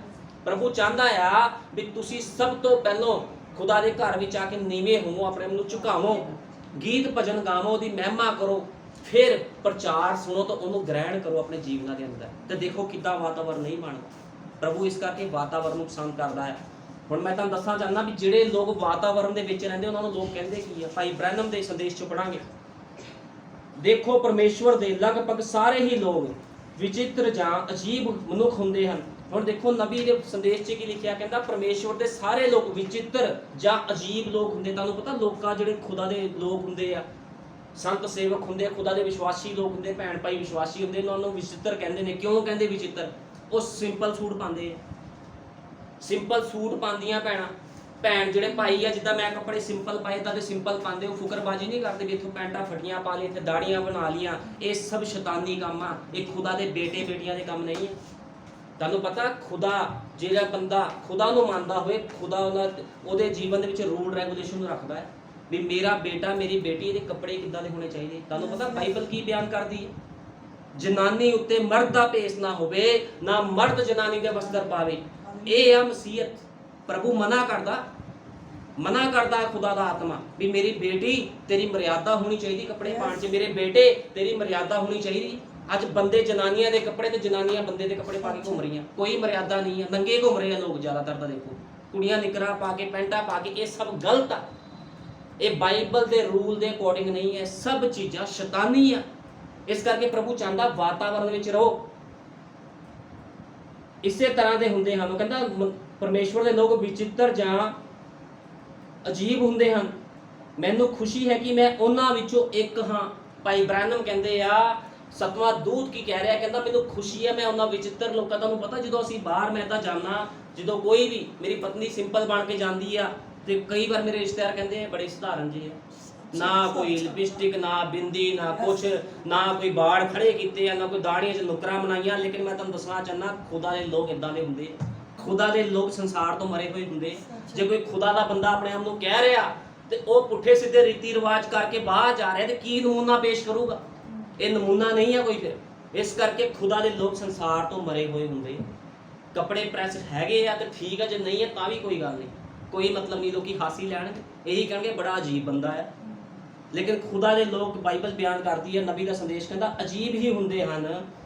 ਉਹ ਆਧੁਨਿਕ ਸਭਿਅਤਾ ਦੇ ਰੀਤੀ ਰਿਵਾਜਾਂ ਤੋਂ ਬਿਲਕੁਲ ਉਲਟ ਹੁੰਦੇ ਹਨ। ਕਹਿੰਦਾ ਜਿਹੜੀ ਸਭਿਅਤਾ ਦੇ ਰੀਤੀ ਰਿਵਾਜ ਆ, ਕਹਿੰਦਾ ਉਹਨਾਂ ਤੋਂ ਉਲਟ ਹੁੰਦੇ ਆ। ਉਹਨਾਂ ਨੂੰ ਰੀਤੀ ਰਿਵਾਜਾਂ ਦੇ ਨਾਲ ਕੋਈ ਮਤਲਬ ਨਹੀਂ। ਸੰਸਾਰ ਦੇ ਰੀਤੀ ਰਿਵਾਜ ਕੀ ਕਹਿੰਦੇ ਆ? ਆਤਮਾ ਪਾਏ ਹੋਏ ਮਨੁੱਖ ਜਿਹੜੇ ਵਾਤਾਵਰਣ ਦੇ ਵਿੱਚ ਰਹਿੰਦੇ ਆ, ਉਹਨਾਂ ਨੂੰ ਸੰਸਾਰਿਕ ਰੀਤੀ ਰਿਵਾਜਾਂ ਦੇ ਨਾਲ ਕੋਈ ਮਤਲਬ ਨਹੀਂ ਹੁੰਦਾ, ਬਿਲਕੁਲ ਉਲਟ ਹੁੰਦੇ ਹਨ। ਇਸ ਲਈ ਉਹ ਅਜੀਬ ਅਤੇ ਵਿਚਿੱਤਰ ਬਣ ਜਾਂਦੇ ਹਨ। ਇਹੀ ਵਜ੍ਹਾ ਆ ਵੀ ਉਹ ਲੋਕ ਵਿਚਿੱਤਰ ਬਣ ਜਾਂਦੇ, ਅਜੀਬ ਬਣ ਜਾਂਦੇ ਲੋਕਾਂ ਸਾਹਮਣੇ। ਜਿੱਦਾਂ ਲੋਕ ਸਾਨੂੰ ਕਹਿੰਦੇ ਬੜੇ ਸਧਾਰਨ ਰਹਿੰਦੇ ਆ, ਇਹ ਫੈਸ਼ਨ ਨਹੀਂ ਕਰਦੇ, ਇਹ ਨਹੀਂ ਕਰਦੇ। ਜਦੋਂ ਸਾਨੂੰ ਖੁਦਾ ਦਾ ਵਚਨ ਮਨਾ ਕਰਦਾ ਇਹ ਕੰਮ ਨਹੀਂ ਕਰਨਾ ਤੇ ਨਹੀਂ ਕਰਨਾ, ਇਹਨੂੰ ਕਹਿੰਦੇ ਖੁਦਾ ਦੇ ਵਾਤਾਵਰਣ ਵਿੱਚ ਰਹਿੰਦਾ ਹੋਇਆ ਮਨੁੱਖ। ਉਹ ਮਨੁੱਖ ਥੋੜੀ ਹੁੰਦਾ ਜਿਹੜਾ ਖੁਦਾ ਦੇ ਵਾਤਾਵਰਣ 'ਚ ਆਪਣੇ ਨੂੰ ਕਹੇ ਜੀ ਮੈਂ ਵਾਤਾਵਰਣ 'ਚ ਰਹਿੰਦਾ, ਅੰਦਰ ਚਰਚ ਵਿੱਚ ਆ ਕੇ ਦੂਤ ਬਣ ਜੇ, ਬਾਹਰ ਭੂਤ ਬਣ ਜੇ। ਇਹ ਕੰਮ ਨਹੀਂ। ਖੁਦਾਵੰਦ ਤੁਸੀਂ ਜਿੱਥੇ ਮਰਜ਼ੀ ਰਹੋ, ਪ੍ਰਭੂ ਤੁਸੀਂ ਚਰਚ 'ਚ ਆਉਂਦੇ ਹੋ, ਪ੍ਰਭੂ ਦਾ ਆਤਮਾ ਤੁਹਾਨੂੰ ਇੱਥੇ ਵੀ ਵੇਖਦਾ। ਤੁਸੀਂ ਕਿਤੇ ਬਾਹਰ ਜਾਂਦੇ ਹੋ, ਤੁਸੀਂ ਬਾਹਰ ਕੀ ਕਰਦੇ, ਕੀ ਖੁਦਾ ਦਾ ਆਤਮਾ ਉੱਥੇ ਨਹੀਂ ਵੇਖਦਾ? ਉਹ ਕਿਹੜਾ ਬੰਦਾ ਆ ਵੀ ਜਿਹੜਾ ਦੇਖਦਾ ਨਹੀਂ ਆ? ਉਹ ਤਾਂ ਖੁਦਾ ਦਾ ਆਤਮਾ ਜਿੱਥੇ ਮਰਜ਼ੀ ਲੁਕ ਜਾਓ ਉੱਥੇ ਦੇਖੂਗਾ ਤੁਹਾਨੂੰ। ਚਾਹੇ ਰਜਾਈ ਦੇ ਵਿੱਚ ਲੁਕ ਜਾਓ, ਜਿੱਥੇ ਮਰਜ਼ੀ ਲੁਕ ਜਾਓ, ਪ੍ਰਭੂ ਦਾ ਆਤਮਾ ਤੇ ਸਾਰਿਆਂ ਨੂੰ ਵੇਖਦਾ ਹੈ। ਇਸ ਕਰਕੇ ਖੁਦਾ ਦੇ ਲੋਕ ਜਿਹੜੇ ਹੁੰਦੇ ਆ ਬਿਲਕੁਲ ਸਿੰਪਲ ਤੇ ਸਧਾਰਨ ਹੁੰਦੇ ਆ। ਇਸ ਕਰਕੇ ਲੋਕ ਉਹਨਾਂ ਨੂੰ ਵਿਚਿੱਤਰ ਕਹਿੰਦੇ ਆ, ਕਿਉਂਕਿ ਉਹ ਲੋਕ ਵਾਤਾਵਰਣ ਦੇ ਵਿੱਚ ਰਹਿੰਦੇ ਆ। ਉਸਨੇ ਆਪਣੇ ਲੋਕਾਂ ਬਾਰੇ ਕਿਹਾ ਹੈ ਕਿ ਉਸਦੇ ਲੋਕ ਅਜੀਬ, ਅਨੋਖੇ ਜਿਹੇ ਅਤੇ ਪਰਦੇਸੀ ਹੋਣਗੇ, ਪਰ ਆਤਮਿਕ ਜਾਜਕ ਅਤੇ ਸ਼ਾਹੀ ਕੌਮ ਜੋ ਪਰਮੇਸ਼ਰ ਦੇ ਸਾਹਮਣੇ ਆਤਮਿਕ ਬਲਿਦਾਨ ਚੜਾਇਆ ਕਰਨਗੇ। ਇਹ ਬਲਿਦਾਨ ਉਹਨਾਂ ਦੇ ਬੁੱਲਾਂ ਦੀਆਂ ਭੇਟਾਂ ਹੋਇਆ ਕਰਨਗੀਆਂ ਤੇ ਪਰਮੇਸ਼ਰ ਦੇ ਨਾਮ ਦੀ ਵਡਿਆਈ ਦੀਆਂ ਹੋਇਆ ਕਰਨਗੀਆਂ। ਕਿੰਨੇ ਕਿੰਨੇ ਅਦਭੁਤ ਲੋਕ ਹਨ, ਕਹਿੰਦਾ ਉਸਦੇ ਕੋਲ ਉਹ ਹਨ। ਕਹਿੰਦਾ ਕਿੰਨੇ ਅਦਭੁਤ ਲੋਕ ਆ, ਲੇਕਿਨ ਪ੍ਰਭੂ ਦੇ ਕੋਲ ਇਹੋ ਜਿਹੇ ਲੋਕ ਹੈਗੇ ਆ। ਜ਼ਿਆਦਾ ਨਹੀਂ ਆ, ਬਹੁਤ ਥੋੜੇ ਆ। ਤੁਹਾਨੂੰ ਪਤਾ ਸੱਚੇ ਲੋਕ ਬਹੁਤ ਥੋੜੇ ਹੁੰਦੇ, ਝੂਠੇ ਬਹੁਤ ਜ਼ਿਆਦਾ ਹੁੰਦੇ। ਜਿੱਦਾਂ ਕਿ ਅਸਲੀ ਚੀਜ਼ ਬਹੁਤ ਘੱਟ ਹੁੰਦੀ ਹੈ, ਲੇਕਿਨ ਨਕਲ ਬਹੁਤ ਜ਼ਿਆਦਾ ਸੰਸਾਰ 'ਚ। ਤੁਸੀਂ ਦੇਖ ਸਕਦੇ ਹੋ ਸੰਸਾਰ 'ਚ ਜੇ ਕੋਈ ਚੀਜ਼ ਬਣਾਈ ਜਾਂਦੀ ਆ ਤਾਂ ਉਹਦੀ ਨਕਲ ਪਹਿਲੇ ਤਿਆਰ ਹੋ ਜਾਂਦੀ ਹੈ। ਨਕਲ ਬਹੁਤ ਆ, ਲੇਕਿਨ ਚੱਲਣੀ ਨਹੀਂ। ਇਸ ਕਰਕੇ ਪ੍ਰਭੂ ਕਿਹਨੂੰ ਪਸੰਦ ਕਰਦਾ? ਪ੍ਰਭੂ ਨਿਚੋੜ ਨੂੰ ਪਸੰਦ ਕਰਦਾ, ਸਤਵ ਨੂੰ ਪਸੰਦ ਕਰਦਾ। ਜਿੱਦਾਂ ਗੁਲਾਬ ਦਾ ਫੁੱਲ ਹੁੰਦਾ ਤੇ ਜਦੋਂ ਉਹਦੇ ਵਿੱਚੋਂ ਰਸ ਨਿਕਲਦਾ, ਉਹਦੇ ਵਿੱਚ ਖੁਸ਼ਬੂ ਜ਼ਿਆਦਾ ਹੁੰਦੀ ਹੈ। ਲੇਕਿਨ ਨਕਲੀ ਚੀਜ਼ਾਂ ਬਹੁਤ ਅੱਜ ਕੀ ਬਾਜ਼ਾਰਾਂ ਵਿੱਚ ਨਕਲੀ ਫੁੱਲ ਨਹੀਂ ਵਿਕਦੇ। ਨਕਲੀ ਫੁੱਲ ਵੇਚਦੇ ਲੋਕੀ ਸ਼ੋਅ ਦੇ ਲਈ ਰੱਖ ਲੈਂਦੇ ਆ, ਲੇਕਿਨ ਉਹਨਾਂ ਵਿੱਚੋਂ ਖੁਸ਼ਬੂ ਨਹੀਂ ਆਉਂਦੀ। ਖੁਸ਼ਬੂ ਕਿਹਦੇ ਵਿੱਚੋਂ ਆਉਂਦੀ ਆ? ਨਿਚੋੜ ਦੇ ਵਿੱਚੋਂ, ਸੁਗੰਧੀਆਂ ਦੇ ਵਿੱਚੋਂ ਖੁਸ਼ਬੂ ਆਉਂਦੀ। ਇਸ ਕਰਕੇ ਖੁਸ਼ਬੂ ਕਦੋਂ ਤੁਹਾਡੇ ਜੀਵਨ ਵਿੱਚੋਂ ਆਵੇਗੀ? ਜਦੋਂ ਤੁਸੀਂ ਸੰਸਾਰ ਤੋਂ ਮਰ ਜਾਓਗੇ, ਤੁਹਾਨੂੰ ਨਿਚੋੜ ਦਿੱਤਾ ਜਾਵੇਗਾ ਪੂਰੀ ਤਰ੍ਹਾਂ। ਤੁਸੀਂ ਸੰਸਾਰ ਤੋਂ ਮਰ ਜਾਓਗੇ ਤੇ ਖੁਦਾ ਨੂੰ ਆਪਣੇ ਆਪ ਲਈ ਸਮਰਪਿਤ ਕਰੋਗੇ ਤੇ ਤੁਹਾਡੇ ਕੋਲ ਖੁਸ਼ਬੂ ਆਣੀ ਸ਼ੁਰੂ ਹੋ ਜਾਊਗੀ। ਫਿਰ ਲੋਕੀ ਭੱਜਣਗੇ, ਲੋਕਾਂ ਨੇ ਕਹਿਣਾ ਇਹਦੇ ਕੋਲ ਤਾਂ ਖੁਸ਼ਬੂ ਆਉਂਦੀ ਹੈ। ਕਾਹਦੀ ਖੁਸ਼ਬੂ ਆਉਂਦੀ ਹੈ ਜੀ? ਵਚਨ ਦੀ ਖੁਸ਼ਬੂ ਆਉਂਦੀ। ਤੁਹਾਨੂੰ ਪਤਾ ਜਿਹੜੇ ਮਨੁੱਖ ਦੇ ਕੋਲ ਵਚਨ ਦੀ ਖੁਸ਼ਬੂ ਆਉਂਦੀ ਆ, ਉਹਦੇ ਕੋਲ ਲੋਕ ਜ਼ਿਆਦਾ ਖੜਦੇ ਨਹੀਂ, ਗੱਲਾਂ ਵੀ ਨਹੀਂ ਕਰਦੇ। ਉਹ ਕਹਿੰਦੇ ਇਹਦੇ ਕੋਲ ਖੜਾਂਗੇ ਤੇ ਇਹਨੇ ਬਾਈਬਲ ਦੀ ਗੱਲਾਂ ਕਰਨੀਆਂ। ਮੇਰੇ ਕੋਲ ਜਿਹੜਾ ਮਰਜ਼ੀ ਮਨੁੱਖ ਆ ਜਾਵੇ, ਮੈਂ ਕਦੇ ਸੰਸਾਰ ਦੀ ਗੱਲ ਨਹੀਂ ਕਰਦਾ। ਮੈਂ ਹਮੇਸ਼ਾ ਵਚਨ ਦੀ ਗੱਲ ਕਰੂੰਗਾ ਤੇ ਵਚਨ ਦੇ ਵਿੱਚ ਹੀ ਖਤਮ ਕਰ ਦੂੰਗਾ। ਇਹਨੂੰ ਕਹਿੰਦੇ ਆਤਮਾ ਵਿੱਚ ਰਹਿੰਦੇ ਹੋਏ ਲੋਕ। ਇਸ ਕਰਕੇ ਇਹੋ ਜਿਹੇ ਲੋਕ ਬਣੋ। ਲੇਕਿਨ ਬਹੁਤ ਲੋਕ ਆ ਜਿਹੜੇ ਆਤਮਾ ਵਿੱਚ ਰਹਿਣਾ ਪਸੰਦ ਨਹੀਂ ਕਰਦੇ। ਮੈਨੂੰ ਬਹੁਤ ਦੁੱਖ ਲੱਗਦਾ ਜਦੋਂ ਮੈਂ ਦੇਖਦਾ, ਸੁਣਦਾ ਆ। ਮੇਰੀ ਜਦੋਂ ਪਾਸਟਰਾਂ ਨਾਲ ਗੱਲ ਹੁੰਦੀ ਆ, ਐਂਡ ਟਾਈਮ ਮੈਸੇਜ ਦੇ ਪਾਸਟਰਾਂ ਨਾਲ ਗੱਲ ਹੁੰਦੀ, ਉਹ ਦੱਸਦੇ ਆ ਵੀ ਉੱਥੇ ਮੈਸੇਜ ਦੇ ਭਾਈਆਂ ਦਾ ਇਹ ਹਾਲ ਆ, ਮੈਸੇਜ ਦੀ ਭੈਣਾਂ ਦਾ ਇਹ ਹਾਲ ਆ, ਉਹਨਾਂ ਦੇ ਬੱਚੇ ਵਿਗੜੇ ਹੋਏ ਆ। ਇੱਥੇ ਤੱਕ ਬੱਚੇ ਵਿਗੜ ਗਏ ਆ ਲੋਕਾਂ ਦੇ ਵੀ ਲੋਕੀ 30-30 ਹਜ਼ਾਰ ਦਾ 50-50 ਹਜ਼ਾਰ ਦਾ ਫੋਨ ਲੈ ਕੇ ਦੇਣ ਲੱਗੇ ਬੱਚਿਆਂ। ਉਹ ਕਹਿੰਦੇ ਕੋਈ ਗੱਲ ਨਹੀਂ, ਸਾਡਾ ਬੱਚਾ ਖੁਸ਼ ਹੋਣਾ ਚਾਹੀਦਾ। ਪ੍ਰਭੂ ਦੇ ਕੰਮ ਹੁੰਦੇ ਭਾਵੇਂ ਨਾ ਹੋਣ, ਸਾਨੂੰ ਕੋਈ ਮਤਲਬ ਨਹੀਂ। ਪਰਸੋਂ ਮੇਰੀ ਕਿਸੇ ਸੇਵਕ ਨਾਲ ਗੱਲ ਹੋ ਰਹੀ ਸੀ ਤੇ ਕਹਿੰਦੇ ਇੱਕ ਵਿਸ਼ਵਾਸੀ ਭੈਣ ਐਂਡ ਟਾਈਮ ਮੈਸੇਜ ਦੀ, ਉਹਨੇ ਆਪਣੀ ਬੇਟੀ ਨੂੰ 70,000 ਦਾ ਫੋਨ ਲੈ ਕੇ ਦਿੱਤਾ। ਮੈਂ ਕਿਹਾ ਬਹੁਤ ਵਧੀਆ ਗੱਲ। ਦੇਖੋ ਇਹ ਹਾਲ ਐਂਡ ਟਾਈਮ ਮੈਸੇਜ ਦੇ ਲੋਕਾਂ ਦੇ ਆ, ਤੇ ਕੀ ਲੋਕਾਂ ਨੂੰ ਸਮਝਾਣਗੇ, ਕੀ ਲੋਕਾਂ ਦੇ ਜੀਵਨ ਬਚਾਣਗੇ। ਮੇਰੀ ਸੇਵਕ ਨਾਲ ਕਿਸੇ ਨਾਲ ਗੱਲ ਹੋ ਰਹੀ ਸੀਗੀ, ਉਹ ਕਹਿੰਦੇ ਆਹ ਹਾਲ ਆ। ਉਹ ਕਹਿੰਦੇ ਮੈਂ ਦੁਖੀ ਆ ਇਹਨਾਂ ਲੋਕਾਂ ਤੋਂ। ਮੈਂ ਕਿਹਾ ਪ੍ਰਭੂ ਜੀ ਛੱਡ ਦਿਓ ਇਹਨਾਂ ਨੂੰ।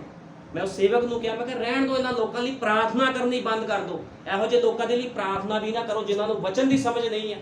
ਕੀ ਉਹ 70,000 ਰੁਪਇਆ ਖੁਦਾ ਦੇ ਕੰਮਾਂ ਲਈ ਇਸਤੇਮਾਲ ਨਹੀਂ ਹੋ ਸਕਦਾ ਸੀਗਾ? ਇਹ ਹਾਲ ਲੋਕਾਂ ਦੇ ਅੱਜ ਹੋ ਗਏ ਆ। ਅੱਜ ਕਿਉਂ ਗੰਦਗੀ ਫੈਲ ਰਹੀ ਆ? ਇਸ ਕਰਕੇ ਜਿਹੜੇ ਆਤਮਾ ਪਾਏ ਹੋਏ ਲੋਕ ਹਮੇਸ਼ਾ ਆਪਣੇ ਬੱਚਿਆਂ ਤੇ ਕੰਟਰੋਲ ਰੱਖਦੇ। ਮੇਰੇ ਵੀ ਬੱਚੇ ਆ, ਮੇਰੇ 2 ਬੇਟੇ ਆ, ਕੰਟਰੋਲ ਰੱਖਦਾ ਮੈਂ ਉਹਨਾਂ ਦੇ ਉੱਪਰ। ਹੁਣ ਤੋਂ ਸਿਖਾਉਣਾ। ਕਿਉਂ ਸਿਖਾਉਣਾ ਹੈ? ਕਿਉਂਕਿ ਉਹ ਆਤਮਾ ਵਿੱਚ ਬਣੇ ਰਹਿਣ, ਉਸ ਵਾਤਾਵਰਣ ਦੇ ਵਿੱਚ ਬਣੇ ਰਹਿਣ। ਜਦੋਂ ਤੱਕ ਤੁਸੀਂ ਉਸ ਵਾਤਾਵਰਣ 'ਚ ਨਹੀਂ ਬਣਦੇ, ਕਦੇ ਵੀ ਤੁਹਾਡੇ ਬੱਚੇ, ਤੁਹਾਡਾ ਪਰਿਵਾਰ ਉਸ ਵਾਤਾਵਰਣ 'ਚ ਨਹੀਂ ਬਣੇਗਾ। ਇਸ ਕਰਕੇ ਪ੍ਰਭੂ ਵਾਤਾਵਰਣ ਨੂੰ ਪਸੰਦ ਕਰਦਾ ਹੈ। ਇਸ ਕਰਕੇ ਹਮੇਸ਼ਾ ਵਾਤਾਵਰਣ 'ਚ ਬਣੇ ਰਹੋ। ਆਓ ਕੱਢਾਂਗੇ ਆਪਾਂ ਯਕੂਬ ਕੱਢਾਂਗੇ 3:6।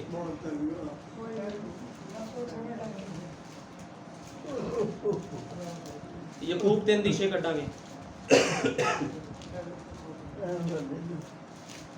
ਹੁਣ ਵਾਤਾਵਰਣ ਵਿੱਚ ਰਹਿਣ ਤੋਂ ਪਹਿਲਾਂ ਸਭ ਤੋਂ ਪਹਿਲਾਂ ਕੀ ਹੋਣਾ ਚਾਹੀਦਾ? ਇੱਕ ਜ਼ਬਾਨ ਕੰਟਰੋਲ 'ਚ ਹੋਣੀ ਚਾਹੀਦੀ। ਜਿਹਦੀ ਜ਼ਬਾਨ ਕੰਟਰੋਲ 'ਚ ਨਹੀਂ ਆ ਉਹ ਭੈਣ ਭਾਈ, ਉਹ ਮਨੁੱਖ ਕਦੇ ਵਾਤਾਵਰਣ 'ਚ ਨਹੀਂ ਰਹਿ ਸਕਦਾ। ਬਾਈਬਲ ਬਿਆਨ ਕਰਦੀ ਹੈ, ਯਕੂਬ ਦੀ ਪੱਤਰੀ, ਯਕੂਬ ਕੱਢਾਂਗੇ 3:6, ਯਕੂਬ 3:6, ਜੀਭ ਵੀ ਇੱਕ ਅੱਗ ਹੈ, ਸਾਡੀਆਂ ਅੰਗਾਂ ਵਿੱਚ ਕੁਧਰਮ ਦੀ ਦੁਨੀਆ ਜੀਭ ਹੈ। ਹੁਣ ਬਾਈਬਲ ਬਿਆਨ ਕਰਦੀ ਹੈ ਜੀਭ ਵੀ ਇੱਕ ਅੱਗ ਆ। ਤੁਹਾਨੂੰ ਪਤਾ ਹੈ ਜੀਭ 'ਚ ਹੱਡੀ ਨਹੀਂ ਹੁੰਦੀ, ਜੋ ਮਰਜ਼ੀ ਬੋਲੀ ਜਾਂਦੀ ਸਾਰੀ ਦਿਹਾੜੀ। ਤੁਹਾਨੂੰ ਪਤਾ ਕਈ ਲੋਕ ਬਹੁਤ ਬੋਲਦੇ ਆ, ਉਹਨਾਂ ਦੇ ਜ਼ੁਬਾਨ ਤੇ ਕੰਟਰੋਲ ਨਹੀਂ ਹੁੰਦਾ, ਬੋਲੀ ਜਾਂਦੇ ਗੱਪਾਂ ਹੀ ਮਾਰੀ ਜਾਂਦੇ ਸਾਰੀ ਦਿਹਾੜੀ। ਉਹ ਲੋਕ ਕਦੇ ਵਾਤਾਵਰਣ 'ਚ ਆ ਸਕਦੇ? ਲੇਕਿਨ ਮੈਂ ਤੁਹਾਨੂੰ ਦੱਸਣਾ ਚਾਹੁੰਦਾ ਮੇਰੇ ਭੈਣ ਭਾਈਓ ਜੀਜੋ, ਜਿਹੜੇ ਲੋਕ ਖੁਦਾ ਦੇ ਆ, ਜਿਨ੍ਹਾਂ ਦੇ ਅੰਦਰ ਖੁਦਾ ਦਾ ਆਤਮਾ ਆ, ਆਪਣੀ ਜੀਭ ਤੇ ਕੰਟਰੋਲ ਰੱਖਦੇ ਆ। ਉਹ ਉਹੋ ਜਿਹੀ ਗੱਲ ਨਹੀਂ ਕਰਦੇ ਵੀ ਜਿਸ ਨਾਲ ਲੋਕਾਂ ਨੂੰ ਠੋਕਰ ਲੱਗ ਜਾਵੇ। ਜੀਭ ਵੀ ਇੱਕ ਅੱਗ ਹੈ, ਸਾਡੀਆਂ ਅੰਗਾਂ ਵਿੱਚ ਕੁਧਰਮ ਦੀ ਦੁਨੀਆ ਜੀਭ ਹੈ, ਜਿਹੜੀ ਸਾਡੀ ਦੇਹੀ ਵਿੱਚ ਨੂੰ ਦਾਗ ਲਾਉਂਦੀ ਅਤੇ ਭਵਚੱਕਰ ਨੂੰ ਅੱਗ ਲਾ ਦਿੰਦੀ ਹੈ ਅਤੇ ਆਪ ਨਰਕ ਦੀ ਅੱਗ ਤੋਂ ਬਲ ਉੱਠਦੀ ਹੈ। ਕਿਉਂਕਿ ਜੰਗਲੀ ਜਾਨਵਰਾਂ ਅਤੇ ਪੰਛੀਆਂ, ਘਿਸਰਨ ਵਾਲੇ ਅਤੇ ਜਲ ਜੰਤੂਆਂ ਦੀ ਹਰੇਕ ਜਾਤ ਮਨੁੱਖ ਜਾਤ ਦੇ ਵਸ ਵਿੱਚ ਕੀਤੀ ਜਾਂਦੀ ਹੈ, ਸਗੋਂ ਕੀਤੀ ਵੀ ਗਈ ਹੈ, ਪਰ ਜੀਭ ਨੂੰ ਕੋਈ ਮਨੁੱਖ ਵਸ ਨਹੀਂ ਕਰ ਸਕਦਾ। ਬਾਈਬਲ ਬਿਆਨ ਕਰਦੀ ਆ ਜਾਨਵਰਾਂ ਨੂੰ ਮਨੁੱਖਾਂ ਦੇ ਵਸ 'ਚ ਕੀਤਾ ਗਿਆ ਆ। ਸਭ ਚੀਜ਼ਾਂ ਨੂੰ ਬੰਦਾ ਵਸ 'ਚ ਕਰਦਾ। ਵੇਲ ਮੱਛੀਆਂ ਸਮੁੰਦਰ 'ਚ ਫੜੀਆਂ ਹੋਣ ਤੇ ਕੀ ਹੁੰਦਾ, ਉਹਨਾਂ ਕੋਲ ਇਹੋ ਜਿਹੇ ਔਜ਼ਾਰ, ਇਹੋ ਜਿਹੇ ਹਥਿਆਰ, ਇਹੋ ਜਿਹੀ ਕਿਸ਼ਤੀਆਂ ਆ, ਵੱਡੀ ਜਿਹੜੀ ਵੇਲ ਮੱਛੀਆਂ ਆ ਉਹਨਾਂ ਨੂੰ ਵੀ ਕੰਟਰੋਲ 'ਚ ਕਰ ਲੈਂਦੇ ਆ। ਲੇਕਿਨ ਜੀਭ ਨੂੰ ਕੋਈ ਕੰਟਰੋਲ 'ਚ ਨਹੀਂ ਕਰ ਸਕਦਾ। ਤੁਹਾਨੂੰ ਪਤਾ ਜੀਭ ਇਹੋ ਜਿਹੀ ਚੀਜ਼ ਹੈ, ਇਹਨੂੰ ਕੋਈ ਕੰਟਰੋਲ 'ਚ ਨਹੀਂ ਕਰ ਸਕਦਾ। ਇਸ ਕਰਕੇ ਖੁਦਾ ਦਾ ਵਚਨ ਕਹਿੰਦਾ ਪਰ ਜੀਭ ਨੂੰ ਕੋਈ ਵਸ ਵਿੱਚ ਨਹੀਂ ਕਰ ਸਕਦਾ। ਉਹ ਇੱਕ ਚੰਚਲ ਬਲਾ ਹੈ, ਉਹ ਨਾਸ਼ ਕਰਨ ਵਾਲੀ ਅਤੇ ਵਿਸ਼ ਨਾਲ ਭਰੀ ਹੋਈ ਹੈ। ਉਸੇ ਨਾਲ ਤੁਸੀਂ ਪ੍ਰਭੂ ਨੂੰ ਪਿਤਾ ਮੁਬਾਰਕ ਆਖਦੇ ਹੋ, ਉਸੇ ਨਾਲ ਮਨੁੱਖਾਂ ਨੂੰ ਫਟਕਾਰਦੇ ਹੋ। ਇਸ ਕਰਕੇ ਖੁਦਾ ਦਾ ਵਚਨ ਕਹਿੰਦਾ ਆਪਣੀ ਆਪਣੀ ਜ਼ੁਬਾਨਾਂ ਨੂੰ ਕੰਟਰੋਲ ਦੇ ਵਿੱਚ ਰੱਖਿਆ ਜਾਵੇ। ਜਦੋਂ ਤੱਕ ਤੁਹਾਡੀ ਜ਼ੁਬਾਨ ਕੰਟਰੋਲ 'ਚ ਨਹੀਂ ਆਊਗੀ, ਕਿੱਦਾਂ ਵਾਤਾਵਰਨ ਬਣੇਗਾ? ਵਾਤਾਵਰਨ ਬਣਾਉਣ ਦੇ ਲਈ ਇਸ ਜੀਭ ਨੂੰ ਕੰਟਰੋਲ ਕਰਨਾ ਪਵੇਗਾ। ਇਸ ਜੀਭ ਤੋਂ ਕਦੇ ਕੁਫਰ ਨਾ ਕੱਢੋ, ਹਮੇਸ਼ਾ ਖੁਦਾ ਦੀ ਮਹਿਮਾ ਤੇ ਵਡਿਆਈ ਕੱਢੀ ਜਾਓ ਇਸ ਜੀਭ ਤੋਂ, ਤਾਂ ਖੁਦਾ ਦਾ ਆਤਮਾ ਕੰਮ ਕਰੇਗਾ। ਇਸ ਕਰਕੇ ਪ੍ਰਭੂ ਯਿਸੂ ਮਸੀਹ ਚਾਹੁੰਦਾ ਸਭ ਦੇ ਸਭ ਵਾਤਾਵਰਨ ਦੇ ਵਿੱਚ ਬਣੇ ਰਹੋ। ਤੁਹਾਨੂੰ ਪਤਾ ਜਦੋਂ ਯੂਸਫ ਨੂੰ ਕੁੱਟਿਆ ਜਾਂਦਾ ਸੀ, ਉਹ ਵਾਤਾਵਰਨ 'ਚ ਰਹਿੰਦਾ ਸੀਗਾ, ਇੱਕ ਵਾਤਾਵਰਨ ਉਹਦੇ ਆਲੇ ਦੁਆਲੇ ਰਹਿੰਦਾ ਸੀਗਾ। ਇਸ ਕਰਕੇ ਉਹ ਕਦੇ ਡੋਲਦਾ ਨਹੀਂ ਸੀਗਾ। ਉਸ ਵਾਤਾਵਰਨ ਨੇ ਉਹਨੂੰ ਮੰਤਰੀ ਬਣਾਇਆ, ਉਸ ਦੇਸ਼ ਦਾ ਸੈਨਾਪਤੀ ਉਹਨੂੰ ਬਣਾ ਦਿੱਤਾ ਉਸ ਵਾਤਾਵਰਨ ਨੇ। ਕਿਉਂਕਿ ਜਦੋਂ ਤੱਕ ਵਾਤਾਵਰਨ ਸਾਡੇ ਅੰਦਰ ਕਿਰਿਆਸ਼ੀਲ ਨਹੀਂ ਹੁੰਦਾ, ਉਦੋਂ ਤੱਕ ਖੁਦਾ ਦਾ ਆਤਮਾ ਨਹੀਂ ਉਤਰ ਸਕਦਾ। ਇਸ ਕਰਕੇ ਜੇ ਖੁਦਾ ਦੇ ਆਤਮਾ ਨੂੰ ਉਤਾਰਨਾ ਚਾਹੁੰਦੇ ਹੋ ਤੇ ਸਭ ਤੋਂ ਪਹਿਲਾਂ ਕਹੋ ਪ੍ਰਭੂ ਜੀ ਸਾਨੂੰ ਆਪਣੇ ਵਾਤਾਵਰਨ ਦੇ ਵਿੱਚ ਲੈ ਕੇ ਆ। ਜਦੋਂ ਤੁਸੀਂ ਉਹਦੇ ਵਾਤਾਵਰਨ ਦੇ ਵਿੱਚ ਆਓਗੇ ਉਦੋਂ ਖੁਦਾ ਦਾ ਆਤਮਾ ਕੰਮ ਕਰੂਗਾ। ਅੱਜ ਅਸੀਂ ਬਹੁਤ ਦੇਖਦੇ ਹਾਂ ਵੀ ਕਿਸ ਤਰ੍ਹਾਂ ਸੰਸਾਰ ਦੇ ਵਿੱਚ ਲੜਾਈਆਂ ਝਗੜੇ ਹੋ ਰਹੇ ਆ, ਆਪਸ 'ਚ ਲੜਾਈਆਂ ਝਗੜੇ ਹੋ ਰਹੇ ਆ, ਭਰਾ ਭਰਾ ਨਾਲ ਲੜਦਾ, ਭੈਣਾਂ ਭੈਣਾਂ ਨਾਲ ਲੜਦੀਆਂ ਆ, ਸੱਸ ਨੂੰਹ ਨਾਲ ਲੜਦੀ ਹੈ। ਕਿਉਂ ਹੁੰਦਾ ਸਾਰਾ ਕੁਝ? ਇਹ ਕਿਹਦੀ ਗੱਲ ਮੈਂ ਕਰ ਰਿਹਾ? ਮਸੀਹ ਲੋਕਾਂ ਦੀ ਗੱਲ ਕਰ ਰਿਹਾ, ਜਿਹੜੇ ਪ੍ਰਭੂ ਯਿਸੂ ਮਸੀਹ ਦੀ ਭਗਤੀ ਕਰਦੇ ਆ। ਫਿਰ ਉਹਨਾਂ ਦੇ ਘਰ 'ਚ ਲੜਾਈਆਂ ਹੋ ਰਹੀਆਂ। ਕਿਉਂ ਹੋ ਰਹੀਆਂ? ਇਹ ਵਜ੍ਹਾ ਆ ਕਿਉਂਕਿ ਇਹ ਲੋਕ ਵਾਤਾਵਰਨ ਦੇ ਵਿੱਚ ਨਹੀਂ ਹੈ। ਜਿਹੜਾ ਭੈਣ ਭਾਈ ਆਤਮਾ ਵਿੱਚ ਰਹਿੰਦਾ ਉਹ ਹਮੇਸ਼ਾ ਰਿਸਪੈਕਟ ਕਰਦਾ।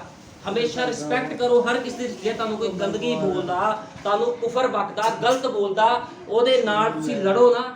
ਜੇ ਤੁਸੀਂ ਲੜੋਗੇ ਤੇ ਖੁਦਾ ਨੂੰ ਕਦੋਂ ਲੜਨ ਦਾ ਮੌਕਾ ਦੋਗੇ ਤੁਸੀਂ? ਇਸ ਕਰਕੇ ਹਮੇਸ਼ਾ ਇੱਕ ਵਾਤਾਵਰਨ ਬਣਾਓ, ਕਹੋ ਪ੍ਰਭੂ ਜੀ ਮੈਂ ਨਹੀਂ ਲੜੂੰਗੀ, ਤੂੰ ਲੜ ਮੇਰੇ ਦੇ ਲਈ। ਜੇ ਕੋਈ ਨੂੰਹ ਕਿਸੇ ਸੱਸ ਨੂੰ ਤੰਗ ਕਰਦੀ ਹੈ, ਸੱਸ ਕਿਸੇ ਨੂੰਹ ਨੂੰ ਤੰਗ ਕਰਦੀ, ਜੇ ਕੋਈ ਭਾਈ ਕਿਸੇ ਭਰਾ ਨੂੰ ਤੰਗ ਕਰਦਾ, ਕੋਈ ਭੈਣ ਕਿਸੇ ਭੈਣ ਨੂੰ ਤੰਗ ਕਰਦੀ ਆ, ਕੋਈ ਵੀ ਜੇ ਦਰਾਣੀਆਂ ਜਠਾਣੀਆਂ ਤੰਗ ਕਰਦੀਆਂ, ਉਹਨਾਂ ਲੜੋ ਨਾ, ਘੁਟਨੇ ਟੇਕ ਲਓ, ਕਹੇ ਪ੍ਰਭੂ ਯਿਸੂ ਮਸੀਹ ਮੈਂ ਲੜ ਕੇ ਤੇਰਾ ਨਾਮ ਨਹੀਂ ਬਦਨਾਮ ਕਰਾਂਗੀ, ਪ੍ਰਭੂ ਜੀ ਮੇਰੀ ਜੰਗ ਤੂੰ ਲੜ। ਜੇ ਤੁਸੀਂ ਲੜਦੇ ਹੋ ਤੇ ਕੀ ਹੁੰਦਾ ਆ? ਜ਼ੁਬਾਨ ਤੋਂ ਗਲਤ ਚੀਜ਼ਾਂ ਨਿਕਲਦੀਆਂ, ਕਿਉਂਕਿ ਜ਼ੁਬਾਨ 'ਚ ਹੱਡੀ ਨਹੀਂ ਆ, ਤੇ ਅਗਲਿਆਂ ਨੂੰ ਮੌਕਾ ਲੱਗਦਾ, ਅਗਲੇ ਕਹਿੰਦੇ ਆਹ ਮਸੀਹ ਲੋਕ। ਫਿਰ ਵਾਤਾਵਰਨ ਕੀ ਹੁੰਦਾ? ਖਰਾਬ ਹੋ ਜਾਂਦਾ। ਇਸ ਕਰਕੇ ਜੇ ਵਾਤਾਵਰਨ ਦੇ ਵਿੱਚ ਰਹਿਣਾ ਆ ਤੇ ਜ਼ੁਬਾਨ ਤੇ ਕੰਟਰੋਲ ਕਰੋ, ਕਿਉਂਕਿ ਬਾਈਬਲ 'ਚ ਮੈਂ ਤੁਹਾਨੂੰ ਸਾਫ਼ ਤੇ ਕਲੀਅਰ ਪੜਵਾਇਆ। ਜੀਭ ਕਹਿੰਦਾ ਇੱਕ ਅੱਗ ਆ, ਸਾਡੇ ਅੰਗਾਂ ਵਿੱਚ ਕੁਧਰਮ ਦੀ ਦੁਨੀਆ ਜੀਭ ਆ। ਤੁਹਾਨੂੰ ਪਤਾ ਜੀਭ ਕੀ ਕਰਾਉਂਦੀ ਹੈ? ਜੀਭ ਵੱਡੇ ਵੱਡੇ, ਤੁਹਾਨੂੰ ਪਤਾ ਜਦੋਂ ਦੇਸ਼ਾਂ ਦੀ ਲੜਾਈ ਹੁੰਦੀ ਆ, ਵੱਡੇ ਵੱਡੇ ਦੇਸ਼ ਕੀ ਕਹਿੰਦੇ? ਅਮਰੀਕਾ ਕੀ ਕਹਿੰਦਾ? ਮੈਂ ਮਿਜ਼ਾਈਲਾਂ ਛੱਡ ਕੇ ਤੈਨੂੰ ਮਾਰ ਦੂੰਗਾ, ਮੈਂ ਇੱਦਾਂ ਕਰ ਦੂੰ, ਉੱਦਾਂ ਕਰ ਦੂੰ। ਕੀ ਕਰਾ ਰਿਹਾ? ਜੀਭ ਹੀ ਸਾਰਾ ਕੁਝ ਕਰਾ ਰਹੀ ਹੈ। ਜੀਭ ਦੇ ਦੁਆਰਾ ਆਰਡਰ ਦਿੱਤਾ ਜਾਂਦਾ ਮਿਜ਼ਾਈਲਾਂ ਛੱਡ ਦੋ, ਹਜ਼ਾਰਾਂ ਲੱਖਾਂ ਦੁਨੀਆ ਮਰ ਜਾਂਦੀ। ਜੇ ਇਹ ਜੀਭ ਹੀ ਕੰਟਰੋਲ ਵਿੱਚ ਆ ਜਾਵੇ ਤੇ ਕੀ ਨੁਕਸਾਨ ਹੋਣੇ ਬੰਦ ਨਾ ਹੋ ਜਾਣ।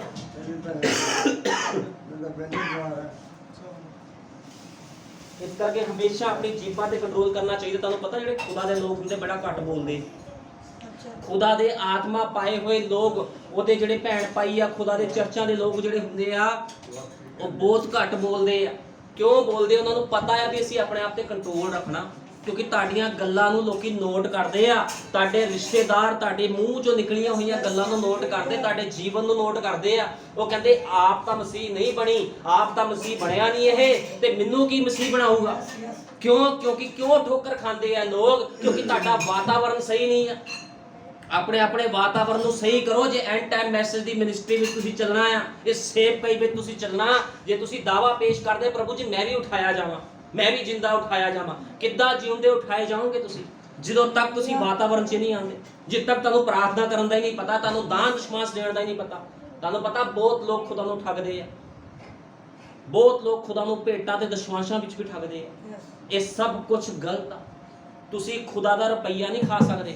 ਜਦੋਂ ਤੁਸੀਂ ਆਪਣੇ ਘਰ ਦੇ ਕੰਮ ਕਰਾਣੇ ਹੁੰਦੇ ਆ, ਫਿਰ 50,000 ਲੱਖ ਰੁਪਇਆ ਜਿੱਥੋਂ ਮਰਜ਼ੀ ਆਏ, ਜਦੋਂ ਖੁਦਾ ਦੀ ਗੱਲ ਆਉਂਦੀ, ਓਹੋ ਅਸੀਂ ਤਾਂ ਬੜੇ ਦੁਖੀ ਆ, ਸਾਡੇ ਪ੍ਰਭੂ ਨੂੰ ਪਤਾ। ਫਿਰ ਤੁਹਾਡਾ ਵਾਤਾਵਰਨ ਖਰਾਬ ਆ। ਜੇ ਤੁਸੀਂ ਵਫਾਦਾਰ ਨਹੀਂ ਹੋ ਦਾਨਾਂ ਦਸ਼ਮਾਂਸ਼ਾਂ ਵਿੱਚ, ਉਹਦੀ ਪ੍ਰਾਰਥਨਾ, ਇਕੱਲੇ ਦਾਨ ਦਸ਼ਮਾਂਸ਼ ਦੀ ਗੱਲ ਨਹੀਂ ਕਰ ਰਿਹਾ, ਲੇਲਾ ਪੂਰਾ ਖਾਣਾ ਪੈਣਾ ਆ।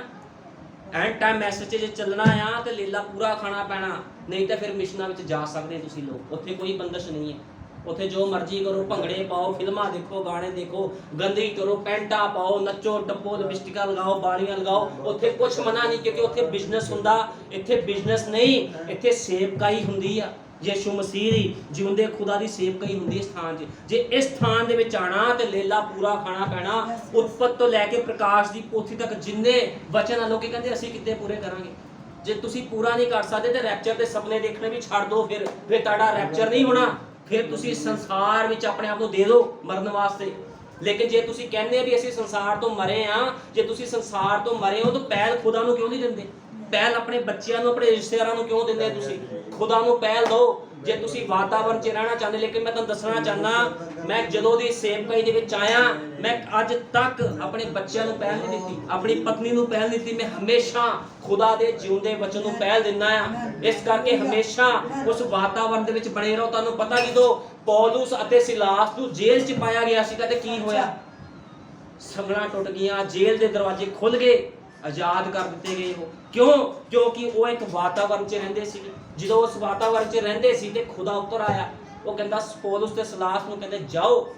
ਕਿੱਦਾਂ ਉਹਨਾਂ ਦੀ ਬੇੜੀਆਂ ਟੁੱਟ ਗਈਆਂ, ਕਿੱਦਾਂ ਜੇਲ੍ਹਾਂ ਵਿੱਚ ਉਹਦੇ ਲੋਕ ਛੁੱਟ ਗਏ। ਕਿਉਂ ਛੁੱਟਦੇ ਸੀ? ਕਿਉਂਕਿ ਉਹਦੇ ਲੋਕ ਹਮੇਸ਼ਾ ਵਾਤਾਵਰਨ ਦੇ ਵਿੱਚ ਰਹਿੰਦੇ ਸੀ। ਸ਼ੇਰਾਂ ਦੇ ਮੂੰਹ ਕਿੱਦਾਂ ਬੰਦ ਹੋ ਗਏ? ਤੁਸੀਂ ਜਾਓ ਸ਼ੇਰਾਂ ਦੇ ਕੋਲ, ਪੂਰਾ ਦਾ ਪੂਰਾ ਚੱਬ ਜਾਣਗੇ ਸ਼ੇਰ ਤੁਹਾਨੂੰ। ਲੇਕਿਨ ਉਹਨੂੰ ਜਿਹੜਾ ਦਾਨੀਏਲ ਖੁਦਾ ਦਾ ਸੇਵਕ, ਉਹਦਾ ਨਬੀ ਸੀ, ਸ਼ੇਰਾਂ ਨੇ ਉਹਨੂੰ ਖਰੋਸ਼ ਤੱਕ ਨਹੀਂ ਮਾਰੀ। ਕਿਉਂ ਨਹੀਂ ਮਾਰੀ? ਉਹ ਵਾਤਾਵਰਨ ਦੇ ਵਿੱਚ ਰਹਿੰਦਾ ਸੀਗਾ। ਜਦੋਂ ਰਾਜੇ ਨੇ ਆਗਿਆ ਕੱਢੀ ਸੀ ਵੀ ਕੋਈ ਵੀ ਪ੍ਰਾਰਥਨਾ ਨਹੀਂ ਕਰੇਗਾ, ਦਾਨੀਏਲ 3 ਵਾਰੀ ਯਰੂਸ਼ਲਮ ਵੱਲ ਪ੍ਰਾਰਥਨਾ ਕਰਦਾ ਸੀਗਾ। ਯਰੂਸ਼ਲਮ ਵੱਲ ਪ੍ਰਾਰਥਨਾ ਕਰਦਾ ਸੀ। ਜਿਹੜੀ ਉਹਦੀ ਜਿੱਥੇ ਰਹਿੰਦਾ ਸੀਗਾ, ਉਸ ਰੂਮ ਦੇ ਵਿੱਚ ਰਹਿੰਦਾ ਸੀ, ਉਸ ਕਮਰੇ 'ਚ ਰਹਿੰਦਾ ਸੀ, ਉਹਦਾ ਦਰਵਾਜ਼ਾ, ਉਹਦੀ ਬਾਰੀ ਯਰੂਸ਼ਲਮ ਵੱਲ ਖੁੱਲਦਾ ਸੀ ਉਹ ਦਰਵਾਜ਼ਾ। ਤੇ ਉਹ ਕੀ ਕਰਦਾ ਸੀ? 3 ਵਾਰੀ ਪ੍ਰਾਰਥਨਾ ਕਰਦਾ ਸੀਗਾ। ਉਹ ਕਹਿੰਦਾ ਸੀ ਮੈਂ ਪ੍ਰਾਰਥਨਾ ਕਰੂੰਗਾ, ਮੈਨੂੰ ਰਾਜੇ ਦੇ ਹੁਕਮ ਨਾਲ ਕੋਈ ਮਤਲਬ ਨਹੀਂ, ਕਿਉਂਕਿ ਉਹ ਵਾਤਾਵਰਨ 'ਚ ਹੀ ਰਹਿੰਦਾ ਸੀ। ਲੇਕਿਨ ਮੈਂ ਪੁੱਛਣਾ ਚਾਹੁੰਦਾ, ਤੁਹਾਡਾ ਵਾਤਾਵਰਨ ਕਿੱਥੇ ਆ? ਕਿ ਤੁਸੀਂ ਉਠਾਏ ਨਹੀਂ ਜਾਣਾ ਚਾਹੁੰਦੇ?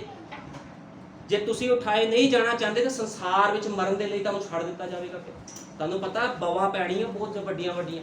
ਅੱਜ ਕਰੋਨਾ ਆਇਆ, ਹਲੇ ਬਹੁਤ ਵੱਡੀਆਂ ਵੱਡੀਆਂ ਬਵਾਂ ਆਣੀਆਂ। ਇਸ ਕਰਕੇ ਪ੍ਰਚਾਰ ਸੁਣ ਕੇ ਨਾ ਸੋਚਿਆ ਕਰੋ ਵੀ ਡਿਊਟੀ ਪੂਰੀ ਕਰਦੀ ਆ, ਸੰਡੇ ਚਰਚ ਚੱਲ ਕੇ ਪ੍ਰਾਰਥਨਾ ਕਰਦੀ, ਬਸ ਠੀਕ ਆ। ਲਈ ਆਪਣੇ ਜੀਵਨ ਦਾ ਸੁਧਾਰ ਕਰੋ। ਤੁਹਾਡੇ ਵਿੱਚ ਫਲ ਪ੍ਰਗਟ ਹੋਣੇ ਚਾਹੀਦੇ। ਤੁਹਾਨੂੰ ਪਤਾ ਜਦੋਂ ਇਬਰਾਹਿਮ ਆਪਣੇ ਦੇਸ਼ ਨੂੰ ਛੱਡ ਕੇ ਆਇਆ, ਆਪਣੇ ਸਗੇ ਸੰਬੰਧੀਆਂ ਨੂੰ ਛੱਡ ਕੇ ਆਇਆ, ਉਹਦਾ ਭਤੀਜਾ ਲੂਤ ਉਹਦੇ ਨਾਲ ਆਇਆ ਤੇ ਕੀ ਹੋਇਆ? ਪ੍ਰਭੂ ਨੇ ਜਦੋਂ ਧਰਤੀ ਦਿੱਤੀ ਉਹਨਾਂ ਨੂੰ, ਤੇ ਲੂਤ ਕਹਿੰਦਾ ਮੈਨੂੰ ਹਰਿਆਲੀ ਵਾਲੀ ਭੂਮੀ ਚਾਹੀਦੀ ਹੈ। ਹਰਿਆਲੀ ਵਾਲੀ ਉਹਨੇ ਭੂਮੀ ਲਈ। ਲੇਕਿਨ ਜਿਹੜਾ ਇਬਰਾਹਿਮ ਵਾਤਾਵਰਨ ਦੇ ਵਿੱਚ ਰਹਿੰਦਾ ਸੀ, ਉਸ ਇਬਰਾਹਿਮ ਨੇ ਅਜਾੜ ਭੂਮੀ ਲਈ। ਤੇ ਕੀ ਹੋਇਆ ਫਿਰ? ਲੂਤ ਨੂੰ ਦੁੱਖਾਂ ਤੇ ਮੁਸੀਬਤਾਂ ਦਾ ਸਾਹਮਣਾ ਕਰਨਾ ਪਿਆ। ਪ੍ਰਭੂ ਤੁਹਾਨੂੰ ਭਾਵੇਂ ਦੁੱਖ 'ਚ ਰੱਖੇ, ਭਾਵੇਂ ਤੁਹਾਨੂੰ ਉਜਾੜ 'ਚ ਰੱਖੇ, ਤੁਸੀਂ ਉੱਥੇ ਵੀ ਫਲ ਦੇਣ ਵਾਲੇ ਹੋਵੋਗੇ ਜੇ ਤੁਸੀਂ ਉਹਦੇ ਵਾਤਾਵਰਨ ਦੇ ਵਿੱਚ ਰਹੋਗੇ। ਇਸ ਕਰਕੇ ਖੁਦਾ ਦਾ ਵਚਨ ਕਹਿੰਦਾ ਹਮੇਸ਼ਾ ਉਹਦੇ ਵਾਤਾਵਰਨ ਦੇ ਵਿੱਚ ਬਣੇ ਰਹੋ। ਤੁਹਾਨੂੰ ਪਤਾ ਯਿਸੂ ਮਸੀਹ ਜਦੋਂ ਅੰਨ੍ਹਿਆਂ ਦੀਆਂ ਅੱਖਾਂ ਖੋਲਦਾ ਸੀਗਾ ਤੇ ਕਿੱਦਾਂ ਖੋਲਦੇ ਅਸੀਂ ਅੰਨ੍ਹਿਆਂ ਦੀਆਂ ਅੱਖਾਂ? ਉਹ ਕਹਿੰਦਾ ਸੀ ਤੁਹਾਡੇ ਵਿਸ਼ਵਾਸ ਨੇ ਤੁਹਾਨੂੰ ਚੰਗਾ ਕੀਤਾ। ਉਹ ਅੰਨੇ, ਲੰਗੜੇ, ਲੂਲੇ, ਦੁਸ਼ਟ ਆਤਮਾ ਗ੍ਰਸਤ ਲੋਕ ਕੀ ਕਰਦੇ ਸੀ? ਵਾਤਾਵਰਨ ਨੂੰ ਬਣਾਉਂਦੇ ਸੀ। ਉਹ ਕਹਿੰਦੇ ਸੀ ਪ੍ਰਭੂ ਸਾਨੂੰ ਚੰਗਾ ਕਰ। ਤੋ ਕਹਿੰਦਾ ਸੀ ਜਾ तेरे विश्वास ने तेनू चंगा कीता। ਇਹ ਚਾਹੁੰਦਾ ਪ੍ਰਭੂ ਅਜੇ ਵਾਤਾਵਰਣ ਤੁਹਾਡਾ ਵਿਸ਼ਵਾਸ ਤੁਹਾਨੂੰ ਚੰਗਾ ਕਰੇਗਾ। ਅੱਜ ਵਿਸ਼ਵਾਸ ਕਰੋ ਖੁਦਾ ਦੇ ਜਿਉਂਦੇ ਵਚਨ ਤੇ ਵੀ ਹਾਂ ਪ੍ਰਭੂ ਅਸੀਂ ਤੇਰੀ ਹੈਕਲ ਦੇ ਵਿੱਚ ਆਏ ਆ, ਸਾਨੂੰ ਸ਼ਿਫਾ ਦੇ ਪ੍ਰਭੂ ਯਿਸੂ ਮਸੀਹ। ਸ਼ੈਤਾਨ ਦੀ ਸ਼ਕਤੀਆਂ ਨੂੰ ਖਤਮ ਕਰ ਮੇਰੇ ਲਾਰਡ। ਤੇ ਦੇਖੋ ਕਿੱਦਾਂ ਪ੍ਰਭੂ ਯਿਸੂ ਮਸੀਹ ਕੰਮ ਕਰਦਾ, ਲੇਕਿਨ ਸਿਰਫ ਤੁਹਾਨੂੰ ਵਿਸ਼ਵਾਸ ਕਰਨ ਦੀ ਲੋੜ ਆ। ਵਿਸ਼ਵਾਸ ਕਰੋ ਦੇ ਜਿਉਂਦੇ ਵਚਨ ਤੇ। ਪ੍ਰਭੂ ਯਿਸੂ ਮਸੀਹ ਸਾਰਿਆਂ ਨੂੰ ਬਰਕਤ ਦੇਵੇ। ਆਓ ਪ੍ਰਾਰਥਨਾ ਕਰਦੇ ਹਾਂ। ਹਾਲੇਲੂਇਆ। ਧੰਨਵਾਦ ਪਿਆਰੇ ਪ੍ਰਭੂ ਯਿਸੂ ਮਸੀਹ। ਸਰਬ ਸ਼ਕਤੀਮਾਨ ਖੁਦਾ, ਸੱਚਮੁੱਚ ਮੇਰੇ ਮਹਾਨ ਪਿਤਾ ਪ੍ਰਭੂ ਜੀ, तेरे लोग हमेशा वातावरण दे विच रहे हैं प्रभु यीशु मसीह। तेरे रसूल तेरे नबी खुदावंदा हमेशा तेरे वातावरण च रहे हैं प्रभु यीशु मसीह। चाहे इब्राहिम नूं प्रभु यीशु मसीह ओ मेरे महान पिता उपजाऊ भूमि नहीं मिली, खुदावंदा नूं उजाड़ भूमि मिली, लेकिन प्रभु जी उस उजाड़ भूमि दे विच भी तू खुदावंदा फसलां नूं उगाया मेरे महान पिता। ते सच्चे खुदावंदा क्योंकि वो तेरे वातावरण च रहिंदा सी प्रभु जी।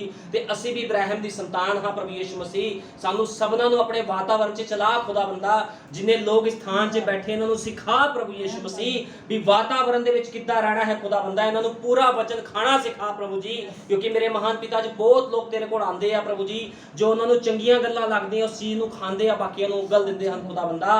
लेकिन मेरे महान पिता तू उन्हां लोकां नूं पसंद करदा है जो पूरा लेला खांदे हन, उत्पत्ति तो लैके प्रकाश दी पोथी तक। क्योंकि मेरे महान पिता ये सेवकाई किसी मनुख दी सेवकाई नहीं प्रभु जी, ये उकाब दी सेवकाई है, ये भाई विलियम मैरिन ब्रैनम दी सेवकाई है खुदावंदा, जिहदे विच असीं चल रहे हैं खुदावंदा। इस सेवकाई नूं होर भी अगे वधा, ये शिफा मिनिस्ट्री नूं प्रभु जी तेरे लहू च सील कर देना खुदावंदा।